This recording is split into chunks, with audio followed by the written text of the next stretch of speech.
Okay, we're here. Good evening.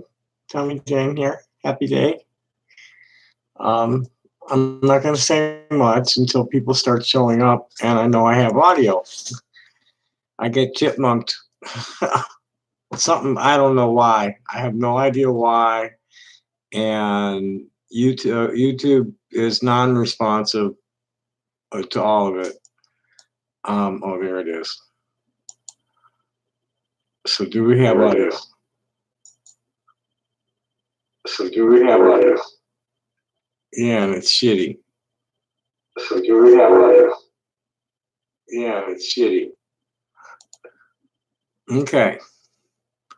So, oh hi, we already have some people here. Um,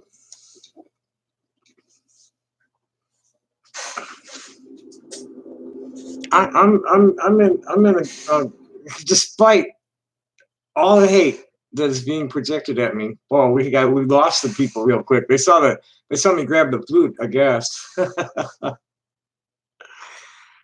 um, no, I'm in very good spirits today. Um, and I've been fighting back against, just a terrific amount of hate projected at me and projected at my siblings, I mean, my spirit family, my other queers, my other Jews that are trying to be properly Jewish instead of Zionists, that kind of folk. Um, oh well, nobody's here, so I'm not really going to say much. I'm here at my desk. Uh, the phone is open. Um, I have people talking to me at Facebook right now. It's a very spiritual day. Um, I had been at war with the roaches. Did a lot of that. Been doing a lot of cleaning. Um, boy, I don't know. I'm afraid I got mutant roaches. I'm really afraid I have mutant roaches. Somebody just mentioned me that is going to need a response.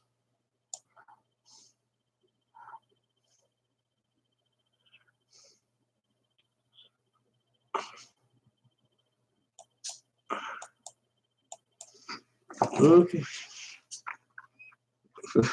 He did like, yeah, I should probably play that. Oh, I'll probably get a fucking copyright hit for that shit if I do that. Um, Sam Siddiqui is a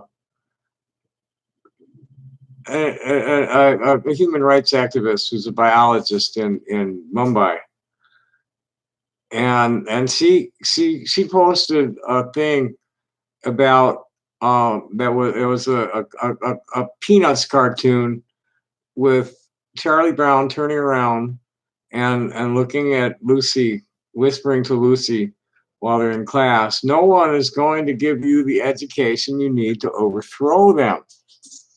And my comment was that George Carlin taught us this a long time ago, and I gave her the clip, his best 3 minutes, talking about why the people that own America don't want you to be, they don't want you to have a good education. And Sam was just coming back to say, I love George Carlin.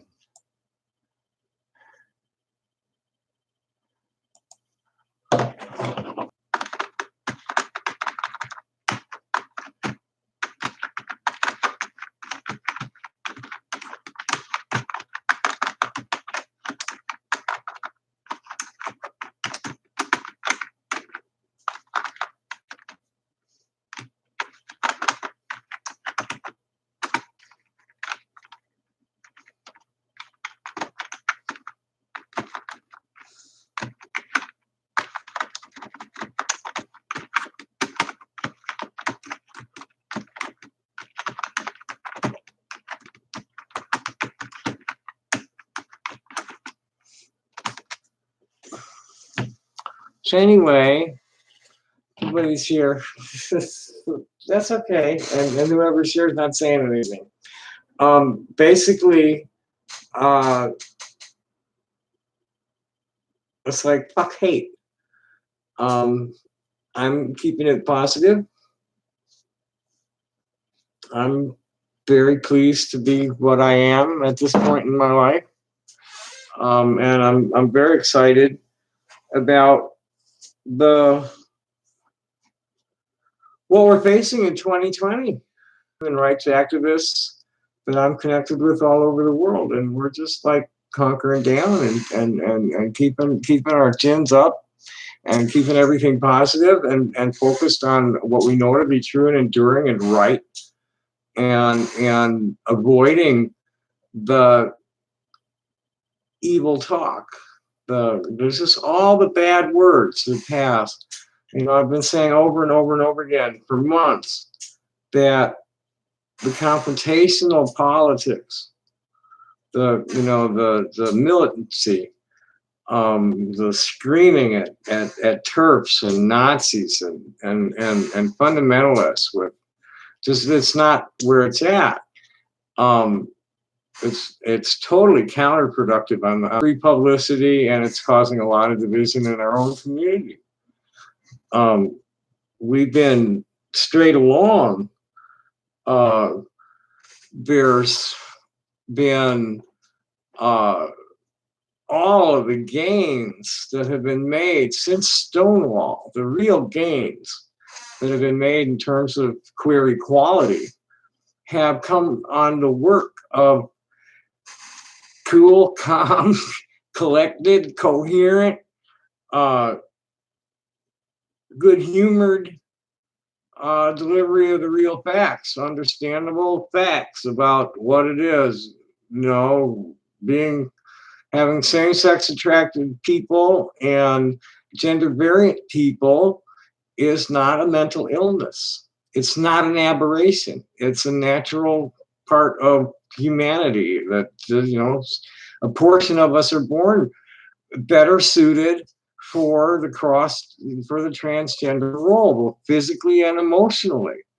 And medical science is verifying this in long-term clinical studies. It's incontrovertibly showing that when gender variant people or same-sex attracted people are able to be themselves without, totally supported by their family, the kids just in the performance arts and in modeling, writers, I'm sure there's a lot of, there's a lot of game designers and graphic artists. Gosh, I could go on and on that when queers are allowed to be their queer selves and be happy about it rather than be frightened and always, questioning the morality or the naturalness of what their thoughts are, we're fine. we do well. I'm 65 years old, and look at my skin. No, I got no teeth, but that's that was due to loss of dental coverage and a bad accident.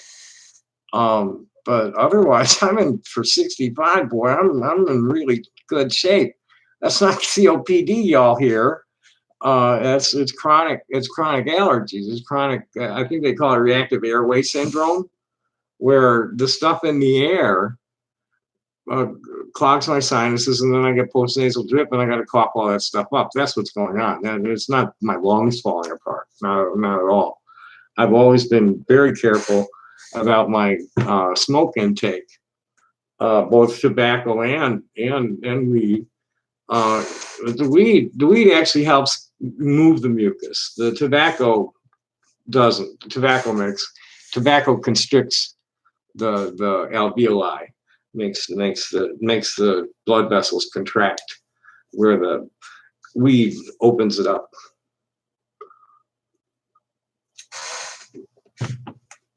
So anyway, there was a really nice party today at the Eon Lounge at the Thornhill Lopa Center on 4th Avenue.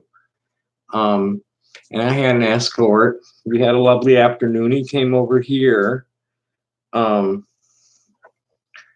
I had to clarify a few things for him today before he came over. She's like, "Nah, I don't want to go into detail. I don't need to go into detail.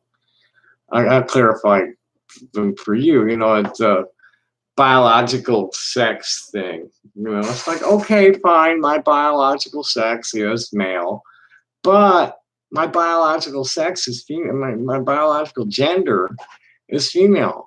You know, this has been demonstrated very, very clearly, and it's really just barely laying the foundation for a whole mountain of knowledge that's going to build from it as they collect data from transgender people over long term and wider, you know, better, broader sample. You know, data is very limited today, and a lot of the studies that the anti-LGBT crowd is bringing out are dated and have flaws in their sampling. The desistance study in the Netherlands, the Steensma study, is a prime example of that, where it's old and they didn't really distinguish the the gender variant kids from the ones who actually had like solid gender dysphoria diagnoses. So yeah, sure, 80% of them didn't carry through on a full transition because they weren't really transgender to begin with, or they weren't transsexual. You know, that's the transsexuals' fault. They should have just stayed with it, you know, because most there's, you know, intersex is a physical thing, and you know, those are variations in the primary and secondary sexual characteristics of a person's body, is what intersex is, and it has nothing to do usually with what's going on in your gender. You know, intersex people could be any gender. What's going on with intersex is that their genitals and their secondary sexual characteristics are different. I have no idea what was actually happening with my genitals because they messed with them and they didn't tell me what they really did. But hi, Milton, how you doing tonight? I'm just here, I'm in a great state of mind, and I want to share it, and see who shows up, and hopefully, you know, I don't know, we'll see. But basically, that's what's up. How you doing? Um, the I forgot where I was. uh, the Steensma study.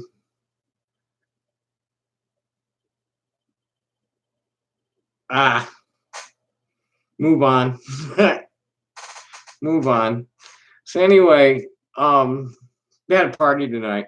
It was nice, and I have a suitor, but he's cisgender, and that's what I was talking about, was biological sex and biological gender. It's like, okay, so I got a penis that makes me male, at sexual as far as sex goes, but sex does not determine gender, and it's been very clearly shown in laboratory studies, and studies of brain scans and shit, that you know, like my chemistry was low normal for a female, and my estrogen level was off the charts for a male. My testosterone was low normal for a female. I mean, it was you know, low, you know, low male. You know, it was within normal range for a male, but it was in low range for a female, and my estrogen was off the charts for a male, and my LSH and FSH and LSH were low normal for a female, and nearly off the charts for a male. So my brain chemistry is different from a cisgender person, and they found in brain, I've never been scanned, but they found in brain scans that transgender people's brains more closely resemble the brains of people of the opposite sex than cis people of their own sex. That's been shown in brain scans. So, like, you know, we're legit, and it comes down to, this is the way I was born, and your religion is a choice. And if your religion says that you're supposed to hate me, well, fuck off. Yeah, I'm not gonna argue with you about it. Um, you know, you want to tell me why your religion is telling you to hate you, you telling you to hate me? Uh, I'll be glad to tell you why that's like not like rational. But I'm not gonna fight about it. I'm just gonna like get you out of my life and uh, connect with people that are not programmed to hate queers just because they're queer. No, I'm not male in terms of my emotions. I never was. Uh, Tom is not somebody that I am. You know, this is not a dual personality kind of thing. Tom's a chemical reaction to adrenaline rushes that come from aggressive people trying to impose their will on me without my consent. That's what Tom is. And it's a, you know, please don't make me be Tom.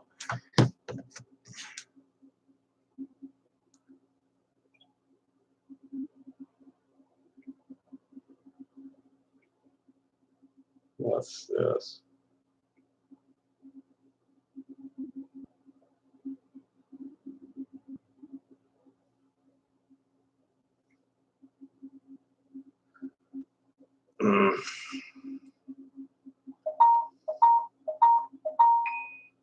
I have some.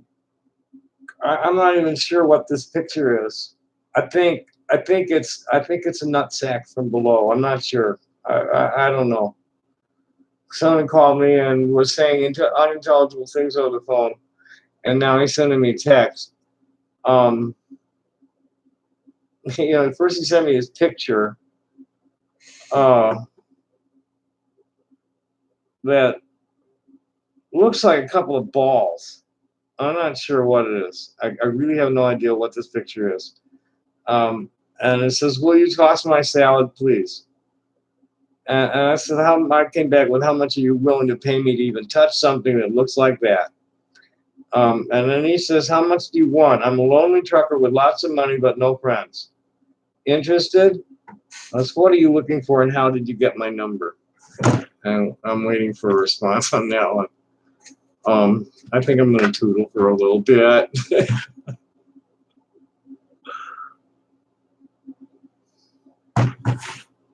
And then I'm going to read a few things. Um, one of the things that's going on is spiritual people of all cultures are asserting themselves. Oh God, I'll send. Give me. Oh shit, let me see if I can send it to you easily. This is weird. It's just really weird. Um,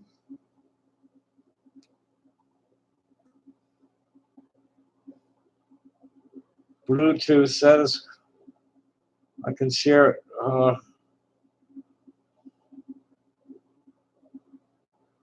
Okay, I've got it saved. I'll get it to you. It's just really weird looking. I'm not sure what the fuck it is. It's hairy, but it don't look like a dick.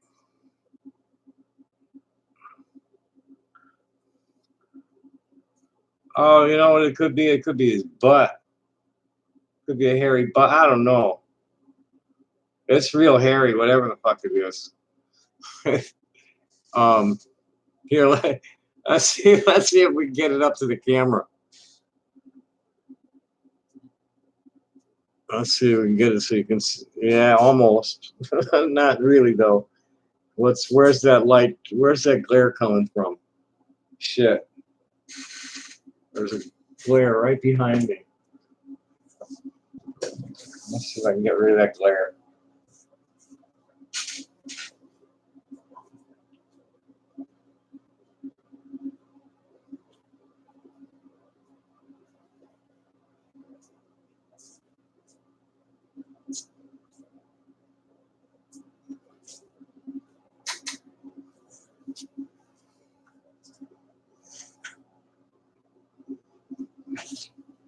I never get dick pics.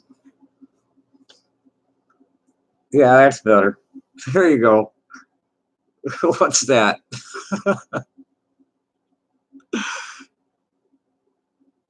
That's too weird. It's definitely someone with real thick, dark hair. Could be butt cheeks. I don't know. It looks like there's gaps above and below it.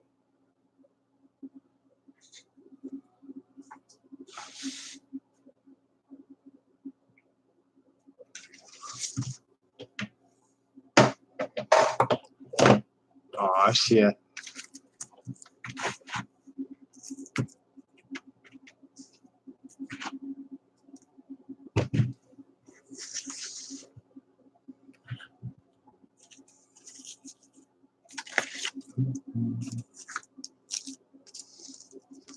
Yeah, it kind of looks like a hairy ass.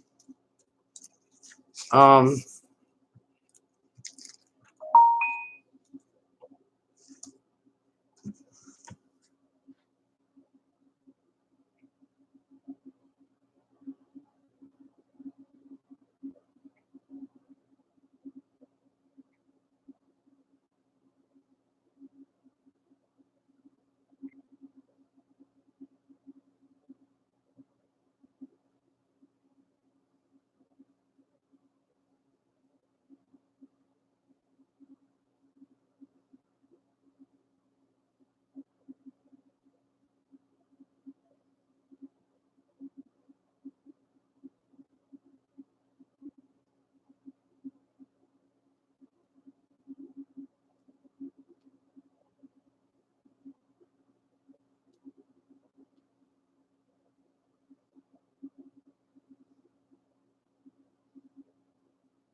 I'm tempted to call the cops. Um, and ask for a vice detective. See if they want to bust this guy. I'm really tempted to call the cops on this one. He's trying to solicit some kind of sex act. Um,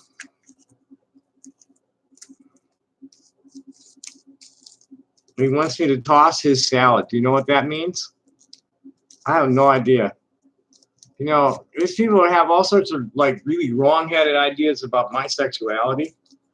You know, they just assume all kinds of shit that ain't real, based on exaggerations of a 40-year-old story. That was real. Oh God, no.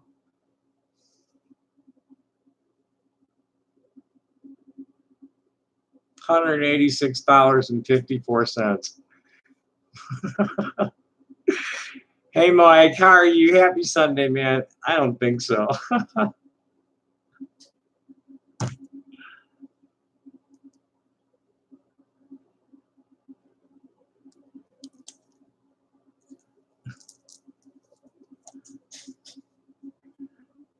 don't think so.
I just told him oh, hey, Neon. How you doing? Thanks for coming. I just told him you wanted me to eat his ass. I told him to be more specific about what toss my salad meant. And then he comes back with, I want you to eat my ass, and I'm going to give you $184.54. $186.54. So I just told him, no, not for any amount of money. Now tell me how you got this number and the notion that I would do such a thing, please.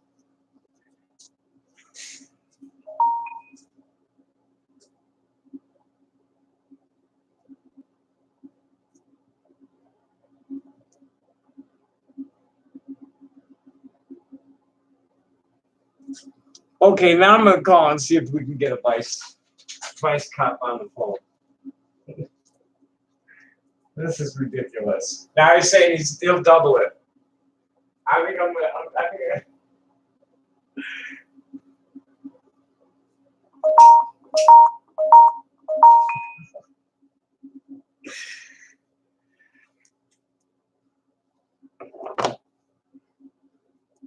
yeah.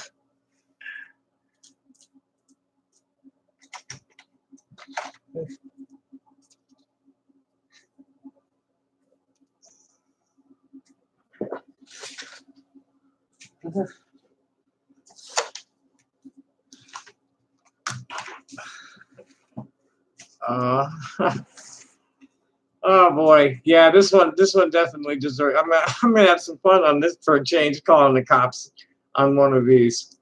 This is gonna be good. For years I've been playing it's just shtick. When I was young, they used to hit and pretty. They used to hit on me when I was out busking, and I just tell them, yeah, sure, for $500. And that turned into shtick over the years. and now there's this guy wanting me to eat his ass, toss his salad. And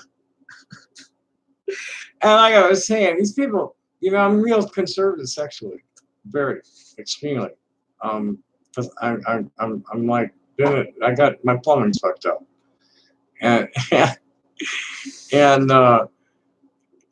so I've mostly abstained all my life. I've had a few relationships with women, and I've been trying to get it on with trans men, but that's not working out.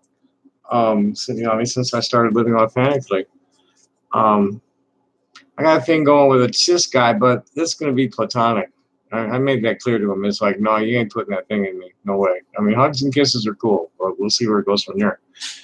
But that ain't even happening yet. We're just jibber-jabbering and spending time together. But anyway, I think we need to call the vice squad on this one.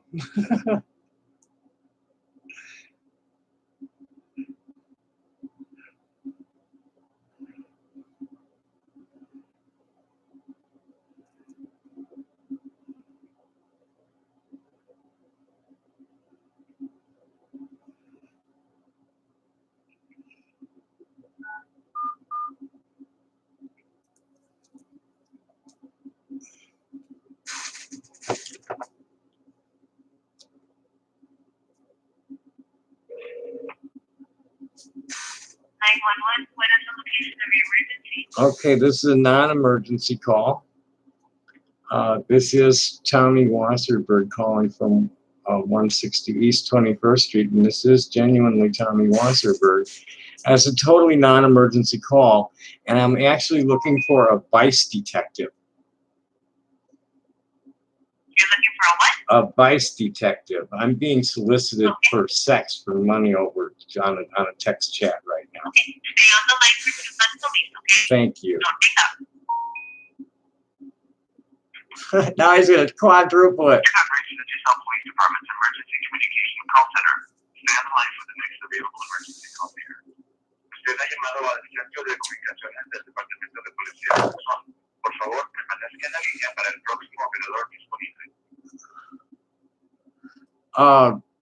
I don't know. They've been calling from masked phone numbers. The cops haven't been able to do a thing. They totally have not been able to crack through. Stay on the line for the next available emergency call center. Usted ha llamado al centro de comunicaciones del Departamento de Policía de Tucson. Por favor, permanezca en la línea para el próximo operador disponible.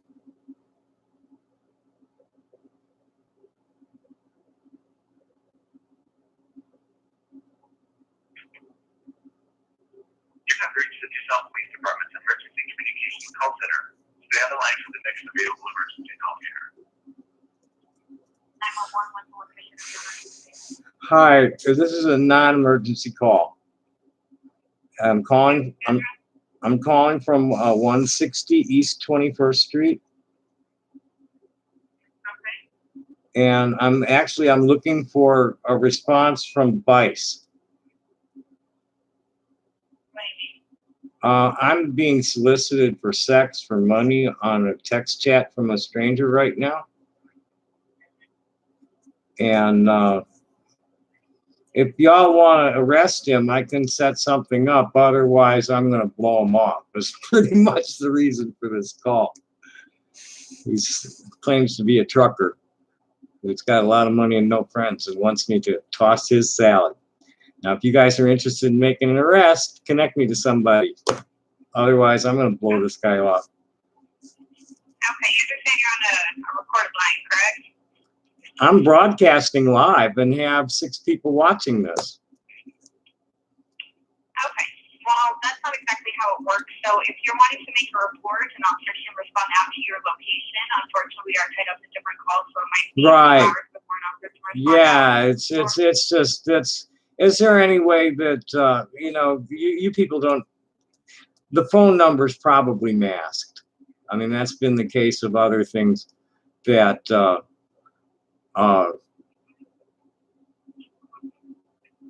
that's been the case with other calls. I've been swatted 3 times here. That should be flagged in the files somewhere. Okay. Are you able to take this into a substation? Well, I don't know. I'm just thinking, hey, here's this guy trying to get me to come out for sex for money, and it also could possibly be a terrorist setup for a hit. And if you guys are interested, let's jump on it. Otherwise, I want to get this guy off my chatter and blocked. Okay, so what I'm asking you is, do you want to wait and have an officer respond out to your location, or would you like to go into a substation?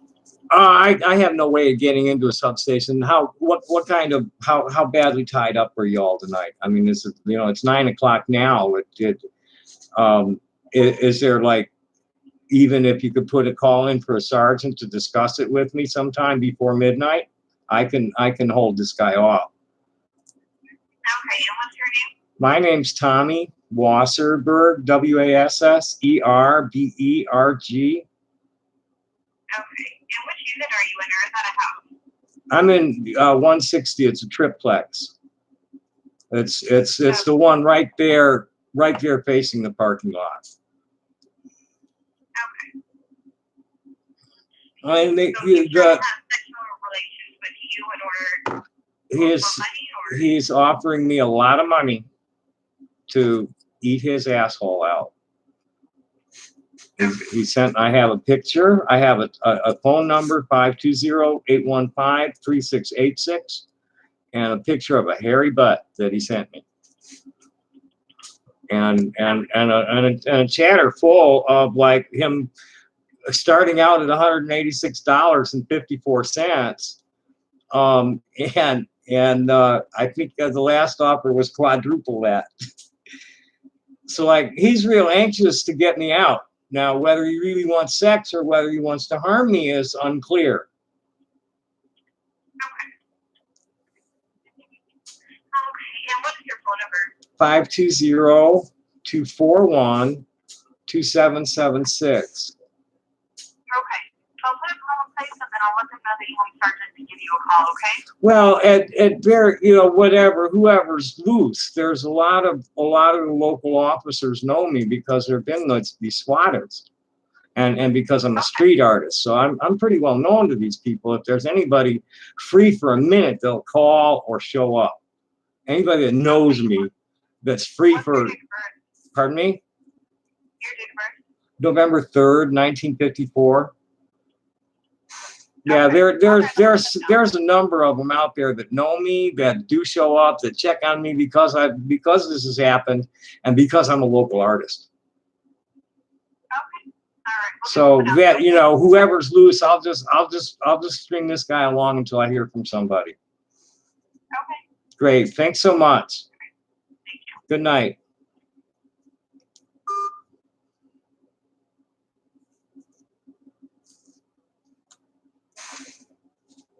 She's not a cop. She's not a cop. That's a call center civilian.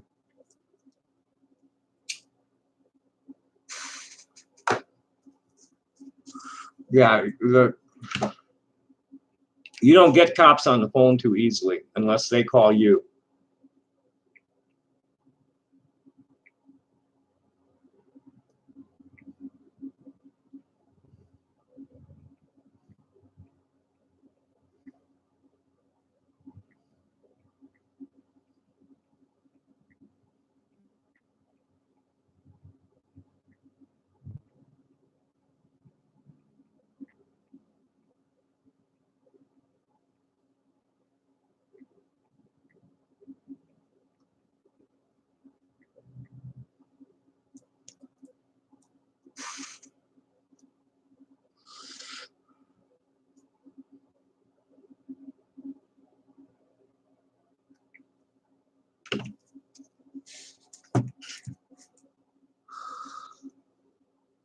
Pretty much.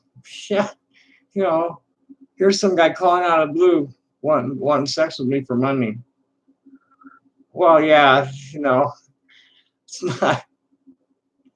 it's not, no, this is, fuck. I sprayed like crazy today, and they just come up onto, I hit all the baseboards and shit. I think I have a mutant strain here. They just keep coming, no matter how much I spray. The traps, they get caught in the traps. I'm gonna take a trap full of them over to the university and ask them. This is scary. I bombed 3 times, and I've gone through almost a gallon of spray now.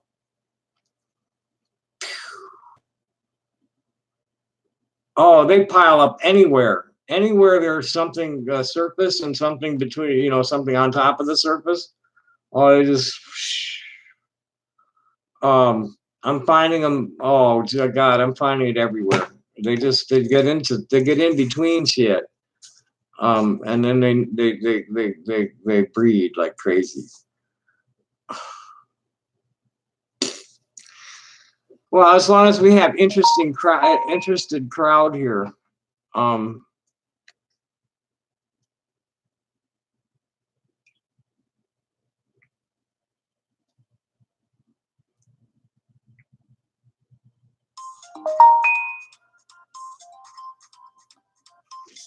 Oh shit! Here he is.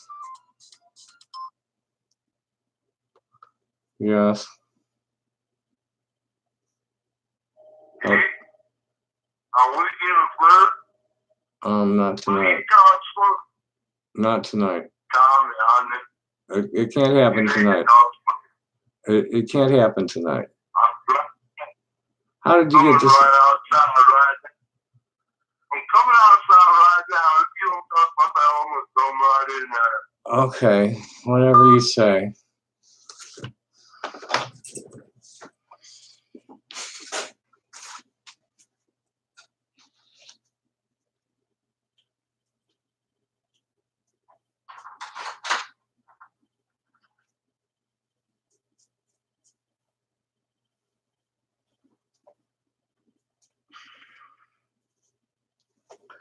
That's no more bullshit.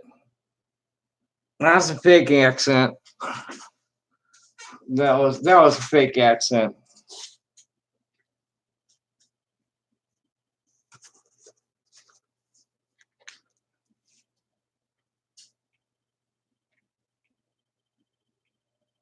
Oh, that's right. I can't send text right now because I'm in emergency mode. Where the fuck is it?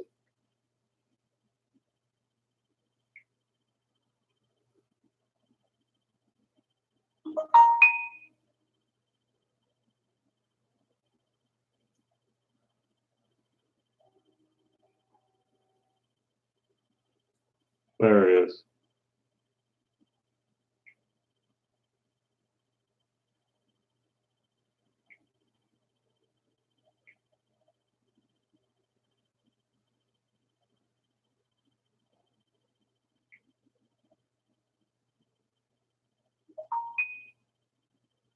Oh Lord.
He sent me a bust shot, ball cap, trim beard, and very hairy chest. Yeah, another fine evening. All right, this is my spiritual Sunday night. So he's thinking he's gonna get laid tomorrow night, and he sends me this, and I said to him, you do not have nearly enough money to put your dick in my ass. $500 would be barely enough for a half hour of oral sex with you. If you're into that kind of guy, yeah, he's all right looking. I mean, he's handsome hairball. He's, looks like a big bear. Let's see. Not bad. It's not bad if you're into that. And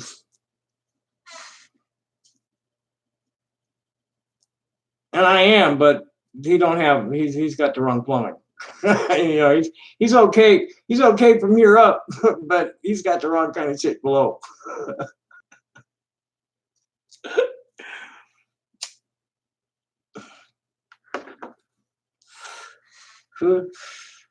What a night.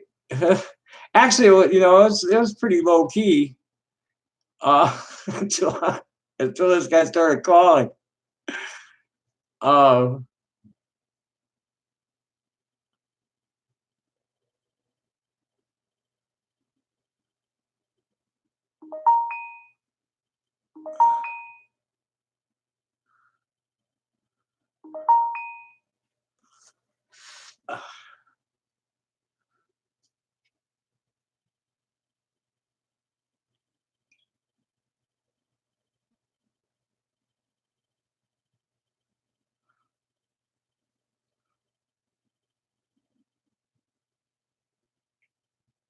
In advance.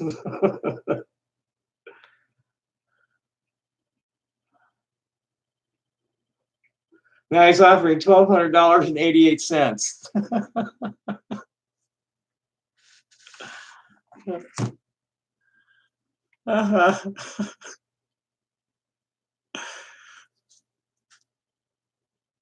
Okay. I've got a pile here of people reacting to some of the stuff I wanted to read. So let's back up here to Sam Siddiqui. Okay, I haven't finished a comment. Oh yeah. Oh, that's I didn't finish that. This was a comment I haven't finished. And this is one of the spiritual things going on. And it's been a big topic of conversation with a lot of people that I know. And one thing that I'm very grateful and proud of is to be able to stand and as an indigenous Hebrew Israelite, and a child of, great thinkers and writers. I'm meeting all kinds of other children of great thinkers and writers who are, making their way in through the world from other cultures, and we're sharing a lot of things like that. Sam is an Islamic Indian. And what'd she say? Nothing after that. Okay, let's go to the next one.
Okay, so back to this.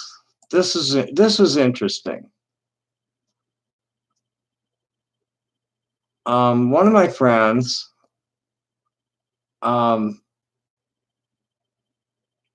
posted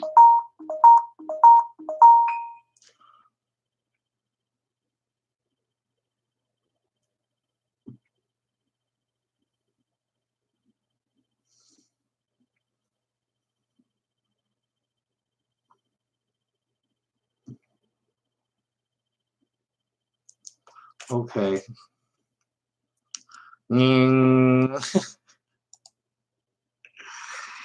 Yeesh. I think I want to play some music. I need to get this all out of my head. And I don't. Well, thank you, everything 8293 Tucson. What's the significance of that number?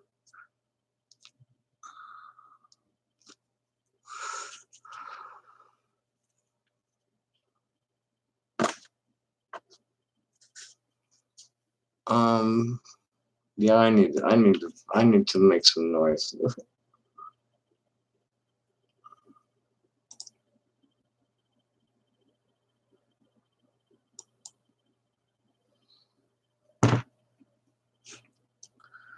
Thanks. My browser is full of junk. That makes sense. Cool. And you're Tucson native? What part of town?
Peach Valley. I don't know Peach Valley. That's north side. Is that northwest or northeast? You mean Tucson Mall? I sort of know where that is. That's not even all that way the fuck out there. I'm so glad I can still fool people after all these years. I tell you what, though, I don't go anywhere without this. It so helps clear my head of nasty thoughts and just, you know how you get that full feeling. It's like, no, and I don't want to hear anymore. I've already got too much shit in there. It really, I'll be standing at a bus stop and tootle on it, and it just feels good to do it. And it makes a lot of people happy. And then come up and give me money sometimes too. That's nice.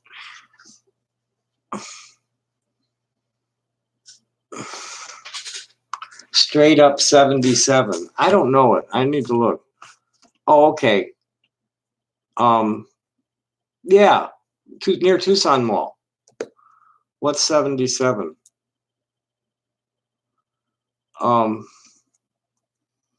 Yeah, cool. Did you get downtown much?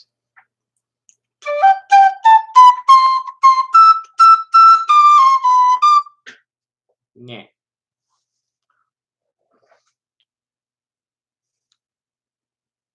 Nah. I don't do that. I actually have songs in this one. I don't have, I let all the songs go pretty much. I only have a few tunes, 3, 4 tunes I can really pull out on the saxophone anymore, right off the top of my head. I actually have a lot of tunes in here. I'm trying to think of one that I want to play. Oh, no, not tonight. Maybe. No.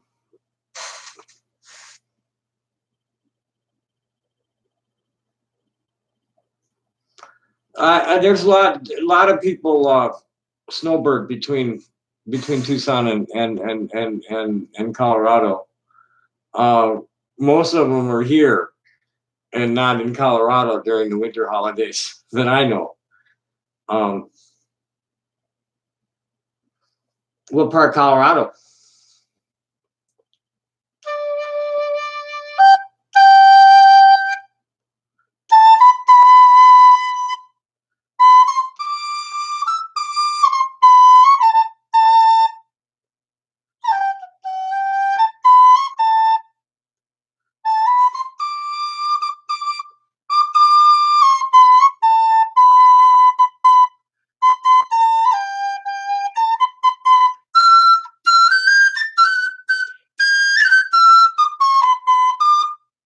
Meh. Nah. Little town called Salida. I've heard of Salida. Where have I heard of Salida? What's it near? Oh, is it that late? I didn't get a nap today. I usually sleep a lot on Sundays, but there was so much going on. I had a date. I had a man over to my home today. Unfortunately, it's just this guy. He's a really nice guy, interesting fellow, writer. It's kind of unnerving though, because he's always taking notes, and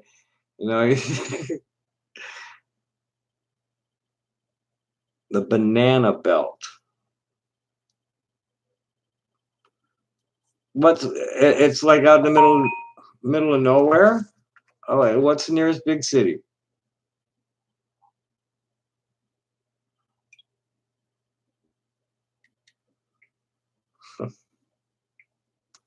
Yeah, I don't want to party with you, man.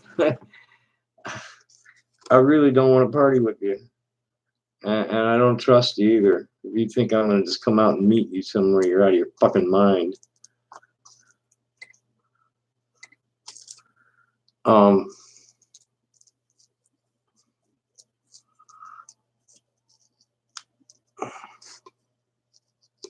Okay, I got it. Oh, so yeah, okay. I know where I got an idea. I never heard it called the banana belt.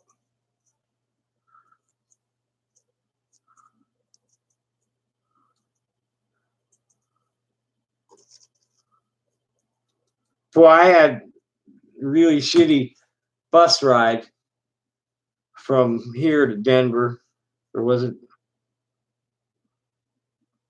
Yeah, it was from here to Denver. It was a really shitty bus ride. Um, right on. We're kind of on the South Slopes.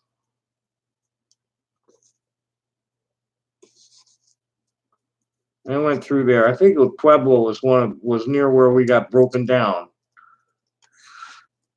Boy, that was a fucked up bus ride from here to. I was actually going to. Yeah, I was going to Denver. This trans guy in Gillette, Wyoming, was going to come down and meet me, in Denver, and take me up there, and I was supposed to transfer at Las Cruces, and yeah, the bus was just. It was late getting out of Tucson. It was late pulling in. It was late pulling into Tucson. And by the time it got to, why? They just canceled it. I think, no. I was there for the gem show. I hung out a little in a few places. Downtown on that mall. And, around the bus terminal. That was real weird. But I was mainly there for the guy came pick me up, and it didn't work out quickly. No, I was only up there for a couple of days. And I went back to Denver for the gem show, and then I hung out a little bit downtown in the evenings.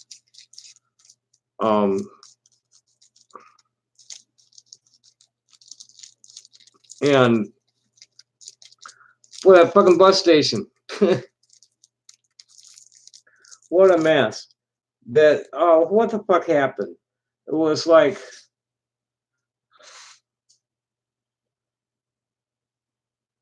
I was supposed to go all the way to. Oh, that's right. I was supposed to go all the way to Denver, and the bus, they didn't have a driver to take the bus from Albuquerque to Denver. It was the Albuquerque bus station I was hanging out around. Oh God. Then the next fucking day, they put us up overnight at the Albuquerque bus station, and they're nice enough to pull cots out for us, so we didn't have to sleep on the benches and shit. And the next day, the bus from Albuquerque to Denver broke down right on the side of the road with no fucking shoulder. It's just enough shoulder to pull the bus over, and then boom, drop off. And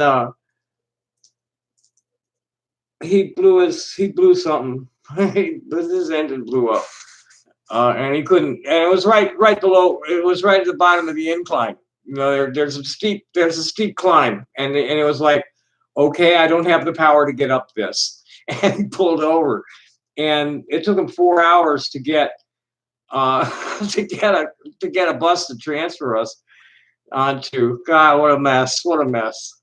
I got a big refund on that one. They gave me. I forget how much they gave me. I think they gave me the whole thing back. It was like, oh man. It was, I swore off long bus trips like in 1982 or 83. I think it was 1983. Yeah. My buddy in Milwaukee rescued me from Venice Beach. Yeah, I got on a bus in Los Angeles, and it took like 3.5 days to get to Milwaukee.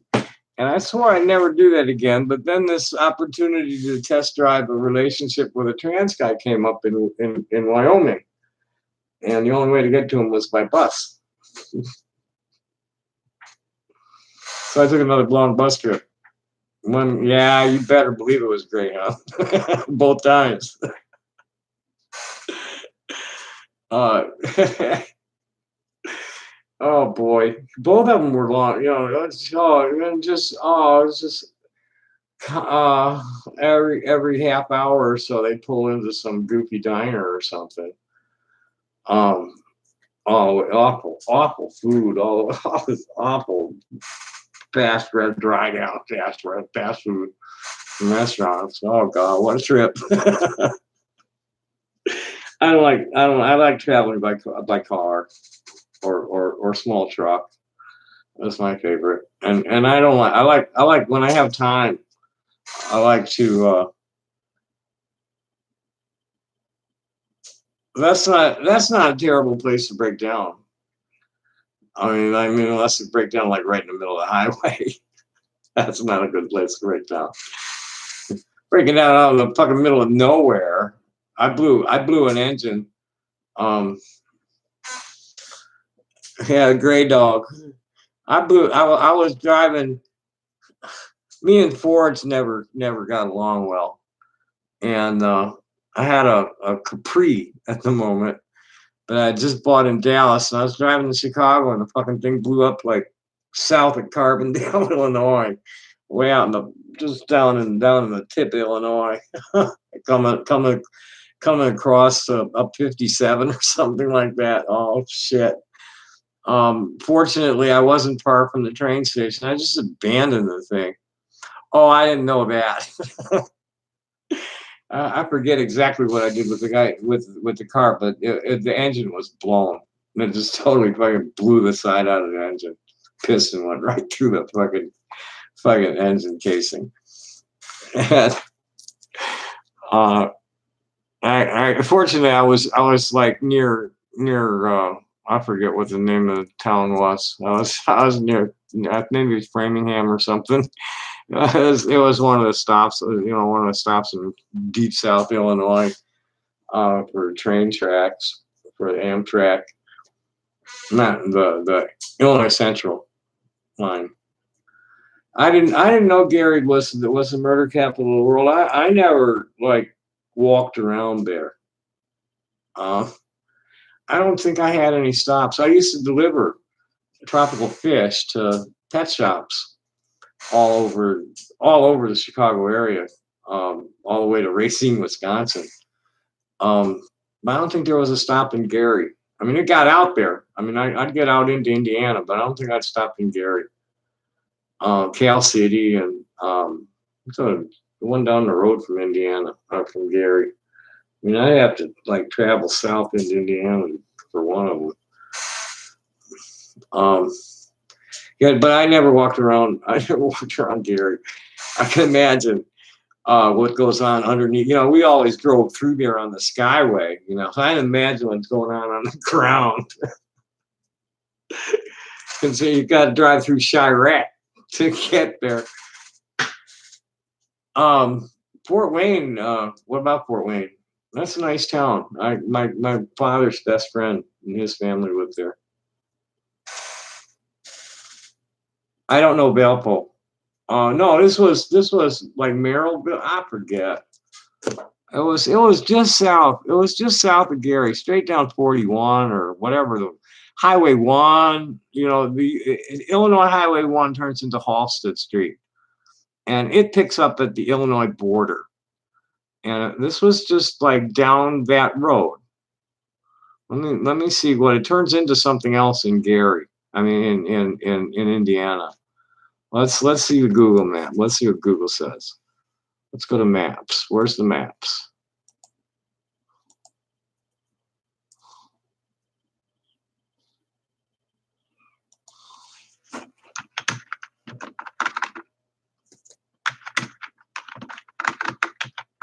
Hello.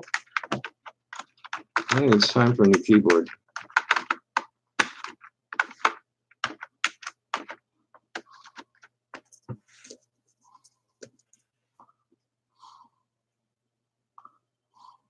Okay, let's zoom in on this. So I remember sometimes I'd have to go all the way out to 65 and south a little bit. Hammond and Munster. That's down 41. So I had Lansing, Cal City, Lansing, Munster, Hammond. Where's the one that's further south? I remember Merrillville. That's the one that I had to go all the way out to 65 to get to. It's straight south out of Gary on 53. And then Shearerville was in Dyer. That's swinging back up that way. Was along it's US 30 comes through south of there. That was I'd come out 90, down 65, and then back up 41 with a whole load of tropical fish and fish tanks. And you got the fish tanks in a van, and I didn't have any like cargo gate between the cargo and the driver's compartment. I just like the fish tanks piled up behind me. And boy, you could cut your whole head off if you hit the brakes too hard.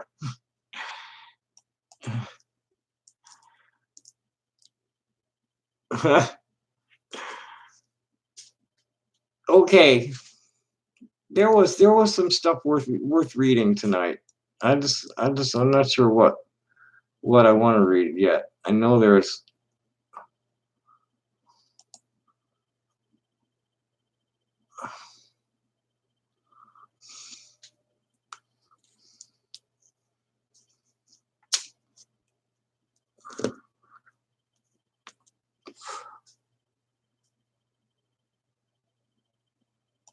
I don't want to read that.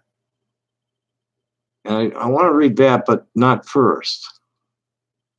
Here it is. This is the first thing. This is the topic of spirituality. I want to read that first, and then the thing from Jim Carrey second, and then we'll go off to the other one. That's the order we'll do this in. This is from D. Nighthawk Robinson. It's really an interesting character. He's like genuine hippie, and he's an old hippie. Come to think of it, he's it's an old long-haired hippie Indian, and he's Cherokee. He's legit Cherokee, who descended of some prominent leaders, and he knows their traditions well and tells it well. And tonight he posted, the Cherokee believed that negative thoughts should be treated in the same way as any other wound, headache, or any other illnesses that were treated. They also believed that unchecked, negative thoughts could penetrate your being and manifest themselves in negative ways and actions. And my response to him was, over the years, I've been blessed with connections to legit traditional Diné, Lakota, Ojibwa, and Choctaw pipe carriers and medicine people. And I've always been taken by how similar the lifestyles and moral codes were to the traditional Hebrew faith uncorrupted by Zionism.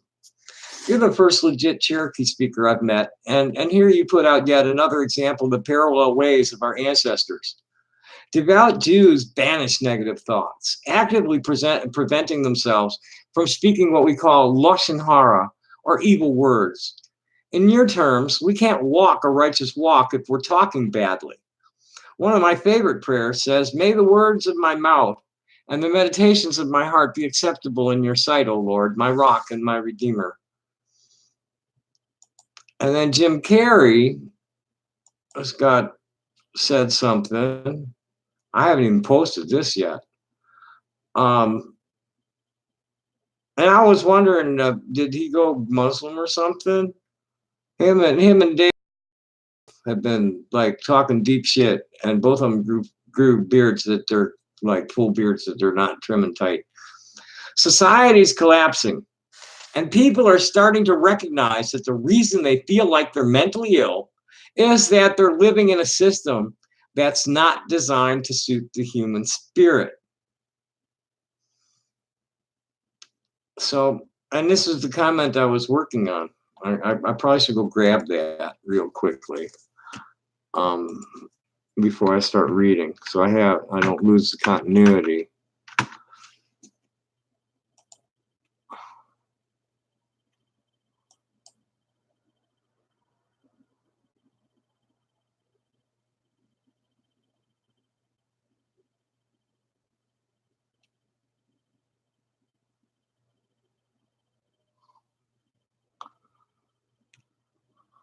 Okay.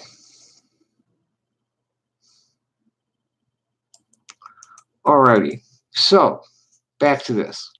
So here's Jim Carrey saying this, and my question to the OP was about the converting to Islam, and my was back when people wore a lot of buttons.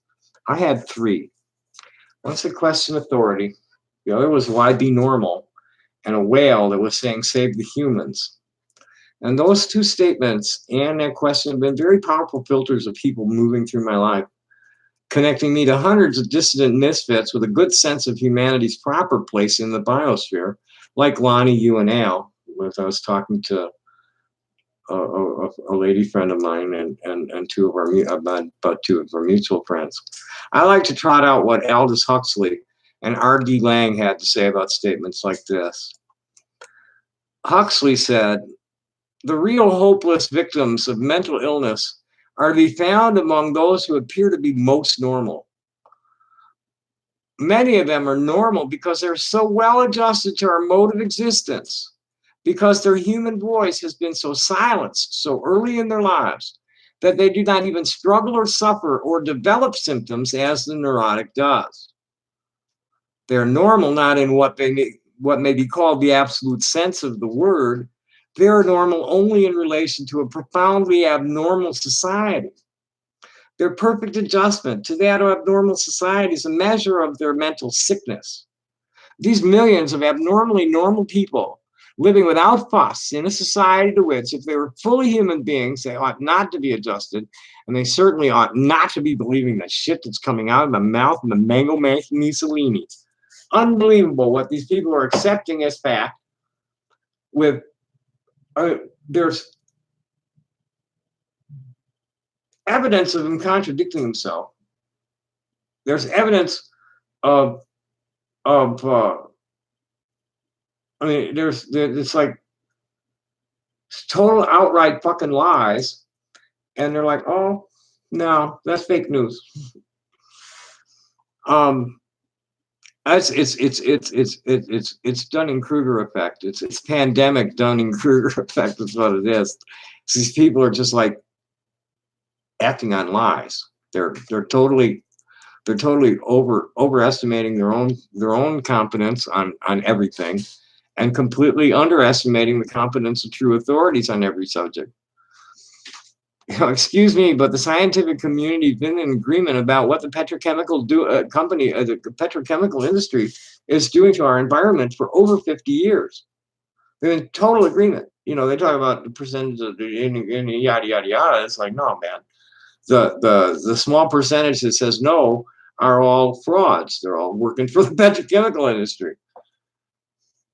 So what R.D. Laing had to say about this was what we call normal is a product of repression, denial, splitting, projection, introjection, and other forms of destructive action on experience. It is radically estranged from the structure of being. The more one recognizes this, the more one sees this, the more senseless it is to continue with generalized descriptions of specifically schizoid, schizophrenic, hysterical mechanisms. There are forms of alienation that are relatively strange to statistically normal forms of alienation. The normally alienated person, by reason of the fact that he acts more or less like everyone else, is taken to be sane. Other forms of alienation that are out of step with the prevailing state of alienation are those that are labeled by the formal majority as bad or mad. And this is what's breaking down rapidly with the strict heteronormative sex gender binary. Here are the LGBT, the alphabet people have been plugging away for the last 50 years. And really, the general population who didn't come in direct contact with us all the time wasn't paying any attention. The Christian hate groups weren't getting much traction when it was just the grown-ups, and the most visible ones were like into kinky sex and shit.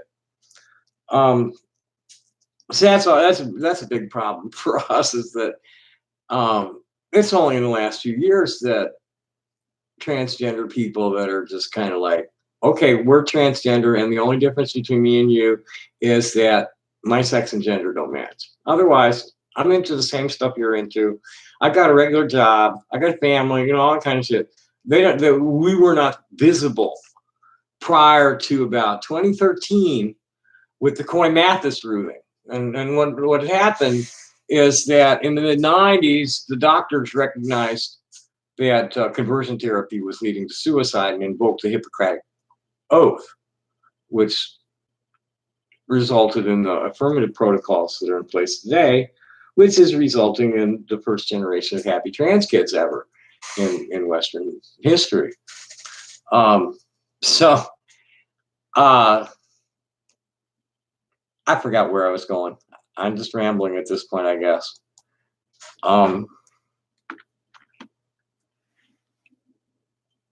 Let's see if anybody said anything. Thank you. Thanks, Tucson. Oh, the night's calm. Oh, happy day, man. Enjoy. Thanks for coming. I've seen a little bit of Toll. Oh, okay. How do you, is that Toll, Tolly? How do you say that? I haven't looked at that in a long time. So I'm a rainbow hippie. I'm a Jewish rainbow hippie. That's my spirituality. I'm raised in the Reformed tradition, and I've studied the mystical traditions with Orthodox rabbis, and I've had teaching from numerous Native Americans. We've had some contact with the Nisha and Shoshu crowd and other Buddhists, Hindu crowds. I'm just getting, I haven't actually, the only kind of, when we're kids, Rabbi Binstock was an omnist. He was ecumenicist. It was like, okay, interfaith. No, I can't. I can't see any link. It probably didn't take it. What you need to do with links is either break them by just give me the URL so that it doesn't form a link. Just put some spaces in there. Get it separated from the HTTP. Oh, okay. All right, I'll do that.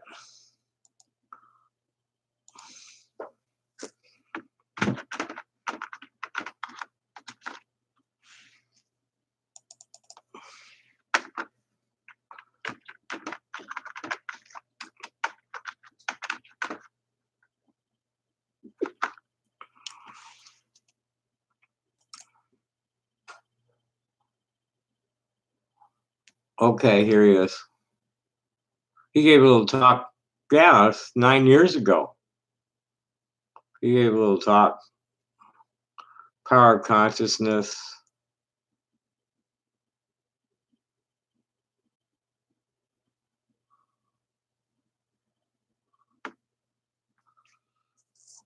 So, I've been on that road. And it's how do we say this? How do I say this? We come to the spirit. You come to the same spiritual awareness can come from. You can come to the same spiritually aware point down lots of different roads. I think this was what Dr. Binstock was trying to express. He talked about how we're all from the same roots. That the way we were presented. I don't remember if he actually ever put it this way, but I think that we got the impression that God was a space traveler, and that the other gods were rival gods, rival space. We had the Star Wars image about the Bible, from the way it was taught to us. Um, and but there's a moral compass that truly spiritual people of all faiths will find. That's very similar. You know, what's righteous behavior and what's sinful behavior, the important stuff. I mean, there's a lot of variations in reproductive behavior and shit like that. But just your general day-to-day stuff about lying and stealing and killing and things like that, everybody's in universal agreement. Everybody has some iteration of the golden rule. It's like, don't hurt anything. So don't treat anything any way you don't want to be treated. Everybody looks that way. And you know, there's talk about how God likes a compassionate atheist much more than a mean Christian. For that, you know, you don't need God, you don't need the Bible, you don't need Krishna, you don't need any of that to reach a spiritual understanding. I mean, this is pretty much what Buddha was about. Was, you know, just turn inside yourself and feel what's right and wrong. I mean, what's right and wrong will feel differently inside you. Your thoughts will make it feel different. If it feels good, go for it. If it don't feel good, don't question that feeling and go do it anyway. Don't do it anymore if it doesn't feel right.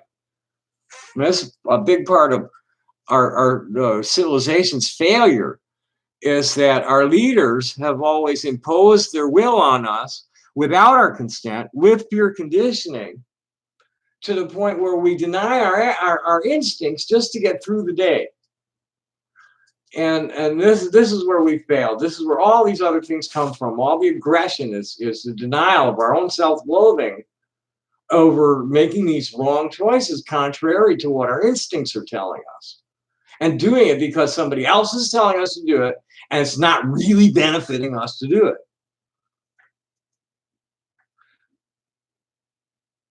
I like being crazy. It's like it's much. It's like, no, you got to be kidding, man. It's like I'm not going to lie and steal and cheat people and to support myself. It just never made sense to me.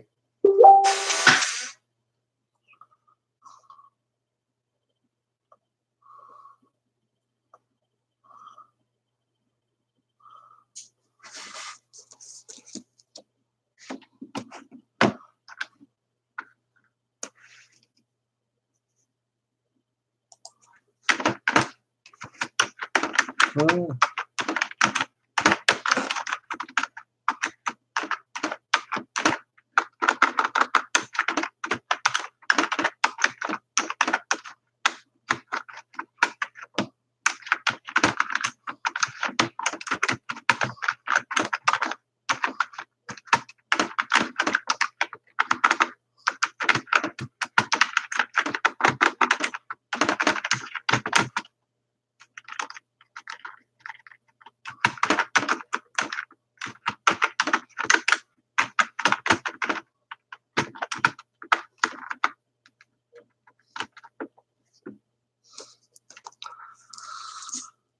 Yeah, you know, these guys think I got no friends. That's one of my local friends. What's really going on is that my friends, my actual friends, people that I spend quality time with, are completely shielded from the trolls. This is one they don't even know exists.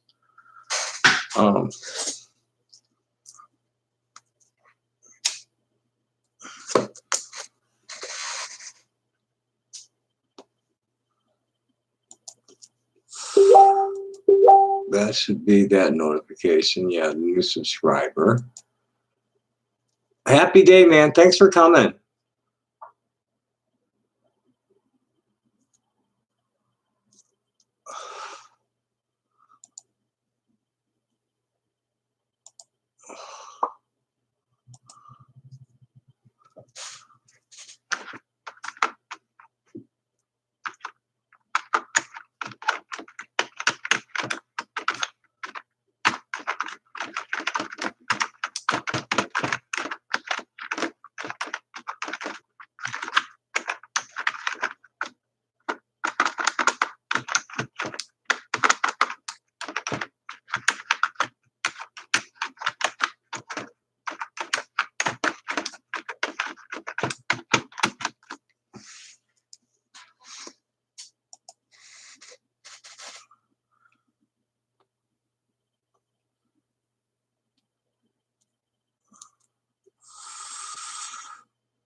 Okay, let's get back to this other one.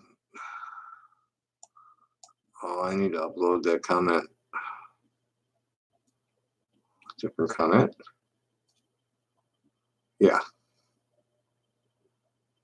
That's one I don't need to make.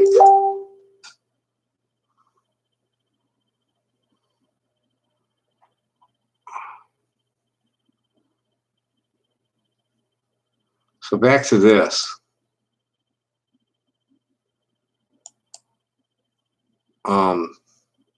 Because this is an expression of what Carrie was talking about from one of my friends who's like,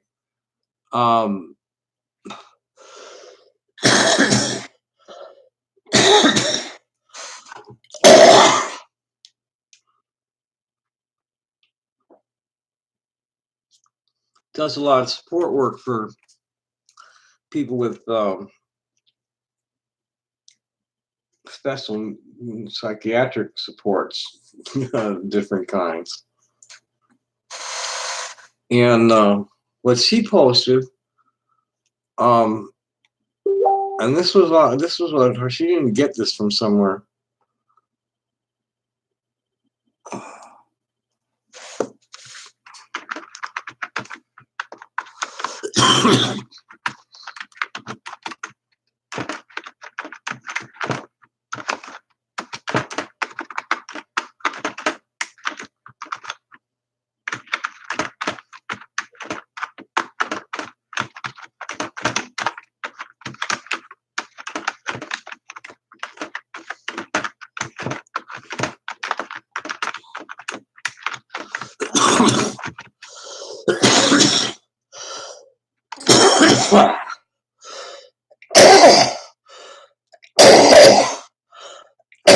The other thing they don't notice about my coughing is that I do it a lot when I'm smoking pot.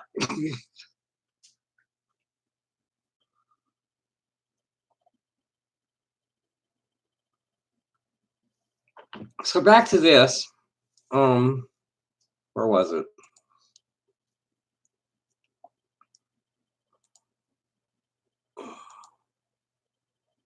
So what my friend said was the people that diagnosed your gift as a disorder were wrong. You are too high functioning to be understood by low frequency people. Receive this in your spirit, which got me going for reasons I've spoken about, and I'll get to in the conversation as it develops. My favorite is ODD, oppositional defiance disorder. Those kids aren't sick. They're refusing to deny their instincts when somebody tries to impose their will on them without their consent. ADD, I had trouble staying awake in school because the teachers were so fucking boring, not because I had some mental problem. And this holy autism spectrum seems to me to be more coping mechanisms with the bullshit in the world around us than any sort of mental malfunction. So the normal people were fucked up trying to say that anybody who doesn't conform to their unnatural idiocy that makes us fight our own instincts to get through every day is mentally ill. And that brought out one of my friends who believes herself to have ADD. And she's saying, I know ADD is real. It affected me my whole life. But because females have different symptoms than males, I was just daydreaming. Boys are overdiagnosed while females are underdiagnosed. You were probably given the wrong diagnosis, to be honest. They're quick to label boys as ADD who aren't. I want to make sure you know I'm not misgendering you. I'm just acknowledging the fact that you were raised as a male during these years. Thank you, Nicole. I love you. You're a sweetheart. She's a dog rescuer, and she lives in the ghetto in Albuquerque.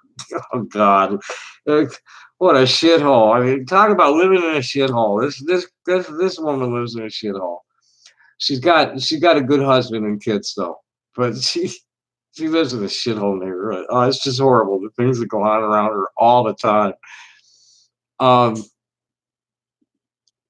told her I wasn't labeled that. They wanted to call me schizophrenic because of the rage issues. They were doping me as soon as I got big enough to hit back. And she said, I hate how they give kids so much drugs. I'm glad they never caught my ADD. I don't want no meth. That's what they give you. They give you Adderall, which is meth. I don't think there's anything pathological about daydreaming and being easily distracted. I'm rather just be distracted by shit easily. Fuck it. Now I have 4 or 5 projects I'm working on at once, kicking ass.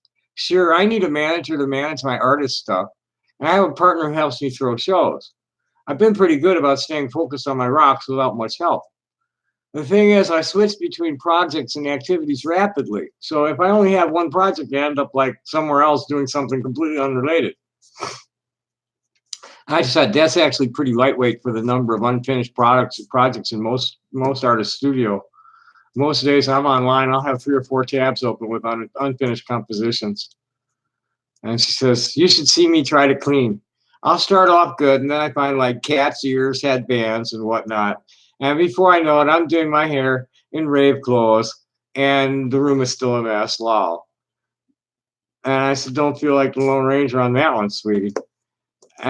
And so I found out recently I'm not the only one who ends up cleaning the rave clothes, thanks to this rave group I'm in. Well, it's nice having some of these groups, though. It makes me feel so much less weird. And last thing in that conversation was being strange could be a really lonely place before the social networks.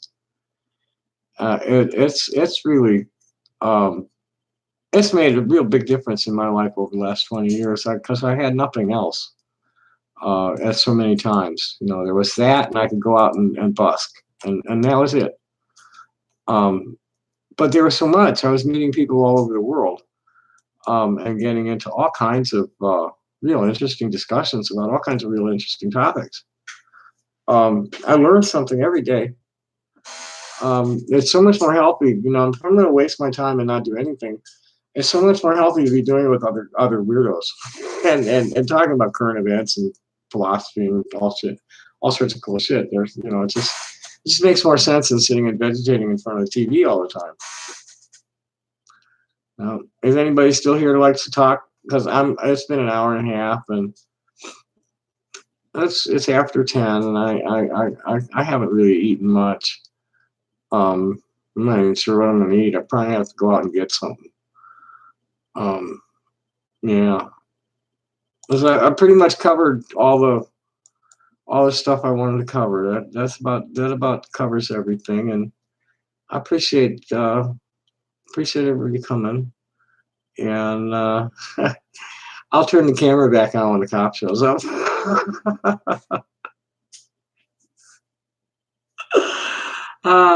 Oh, maybe before I go, I'll go. I've been on the idiot site for a while. We'll check AMB and the Kiwi farms for any problems before I go.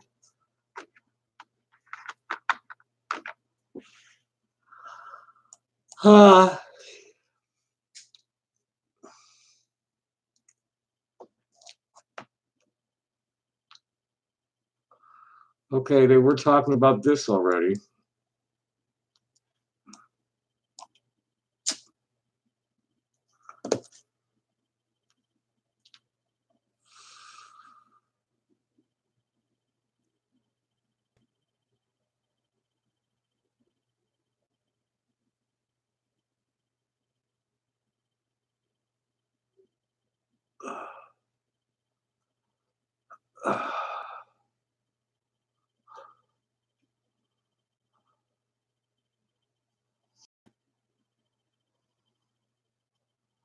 Oh Lord, what a bunch of fucking lunatics.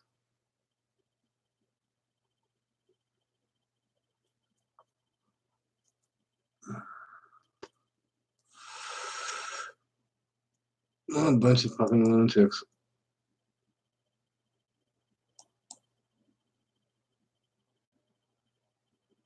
I got the imposter at SoundCloud.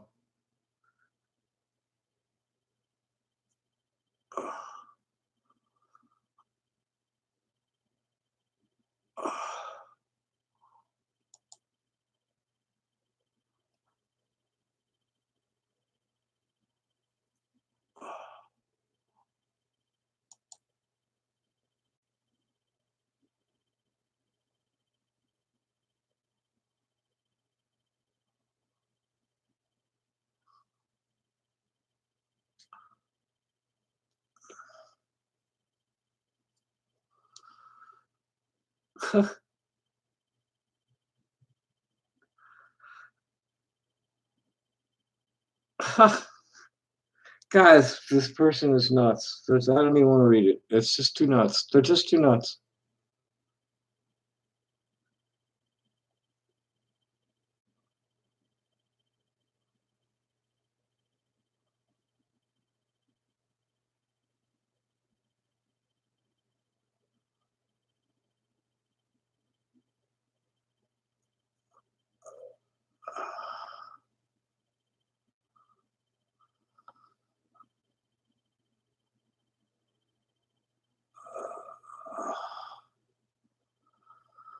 Oh God.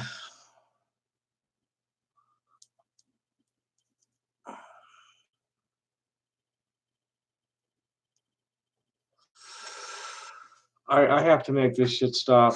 There's an imposter that's ripping off my stuff and posting it all over the place with defamatory titles.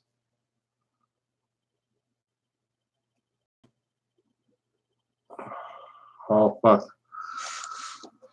And I never know what's real and what's nonsense. Now they're saying he's got an account at MySpace.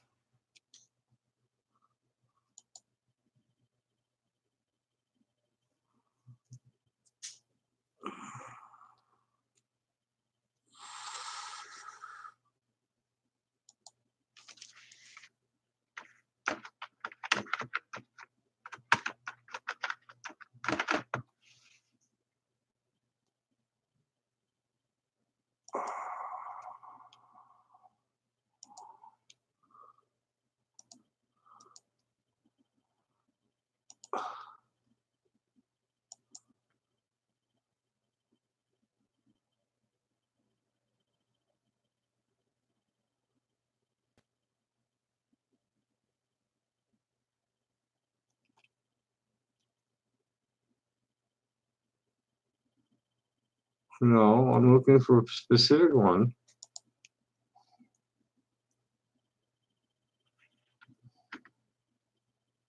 I don't want to sign in. I'm just looking.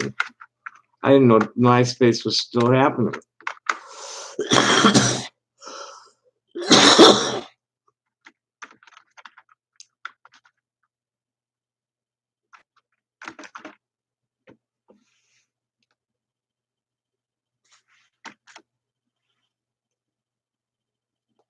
No, there's no Tommy Tutor one on MySpace.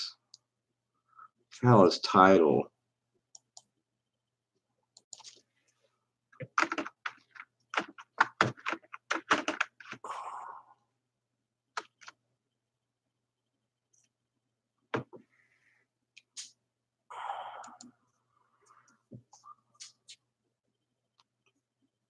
I don't particularly want a free trial.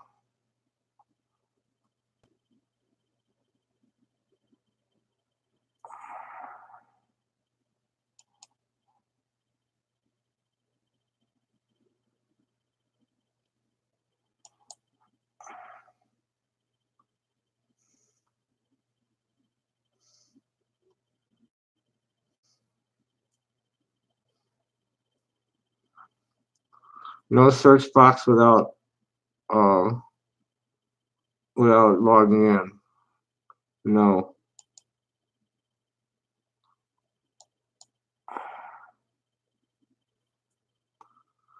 No, I'm not gonna let myself get wound up over that until the shit appears somewhere.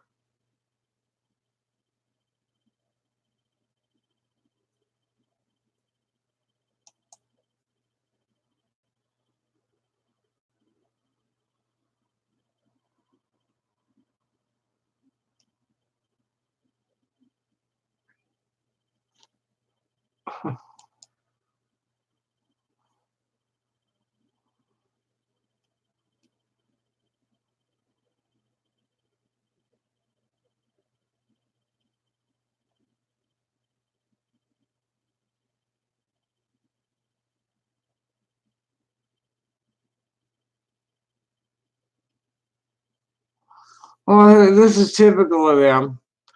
Here's Sneasel creating a thread. Reminder, Tom promises to kill himself in 2020. Here's what Tommy promised.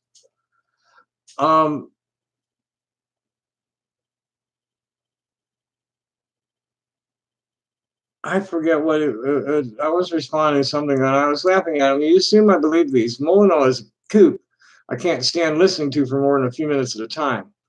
What I believe to be true is that this is an ancient world in which civilization has risen and fallen numerous times. We are currently in recovery from the last collapse. The book of Genesis is an allegory about a much larger society than Adam and Eve and their kids that the Urantia book elaborates on.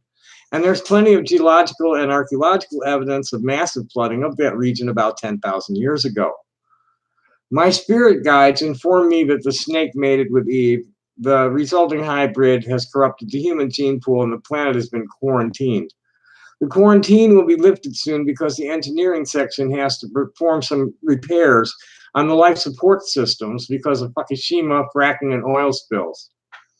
If the year 2020 ends without an appearance by these spacefaring people, I will consider myself a truly deluded fool for not killing my parents and myself when I was young and find a really spectacular way to end it all for the pure yuck of it, which is just some off-the-wall shit I was saying. And notice I didn't say anything about killing myself. I said I'd find a spectacular way to end it all for the pure yuck of it. My most serious, it's like, fucking kill me, please kill me. That's like, when I was still like accepting the challenges of men who wanted to enter into mortal combat with me. It's like, go ahead, hit me. Come on, hit me. Now, when they shot me, I called up the CIA, told them next time they do it, I didn't want to be a burden on my friends. My family didn't particularly like me. I didn't want to be a burden on my friends. So, hit me the next time if you want to hit me again. Do it above the jawline and use something bigger than 22.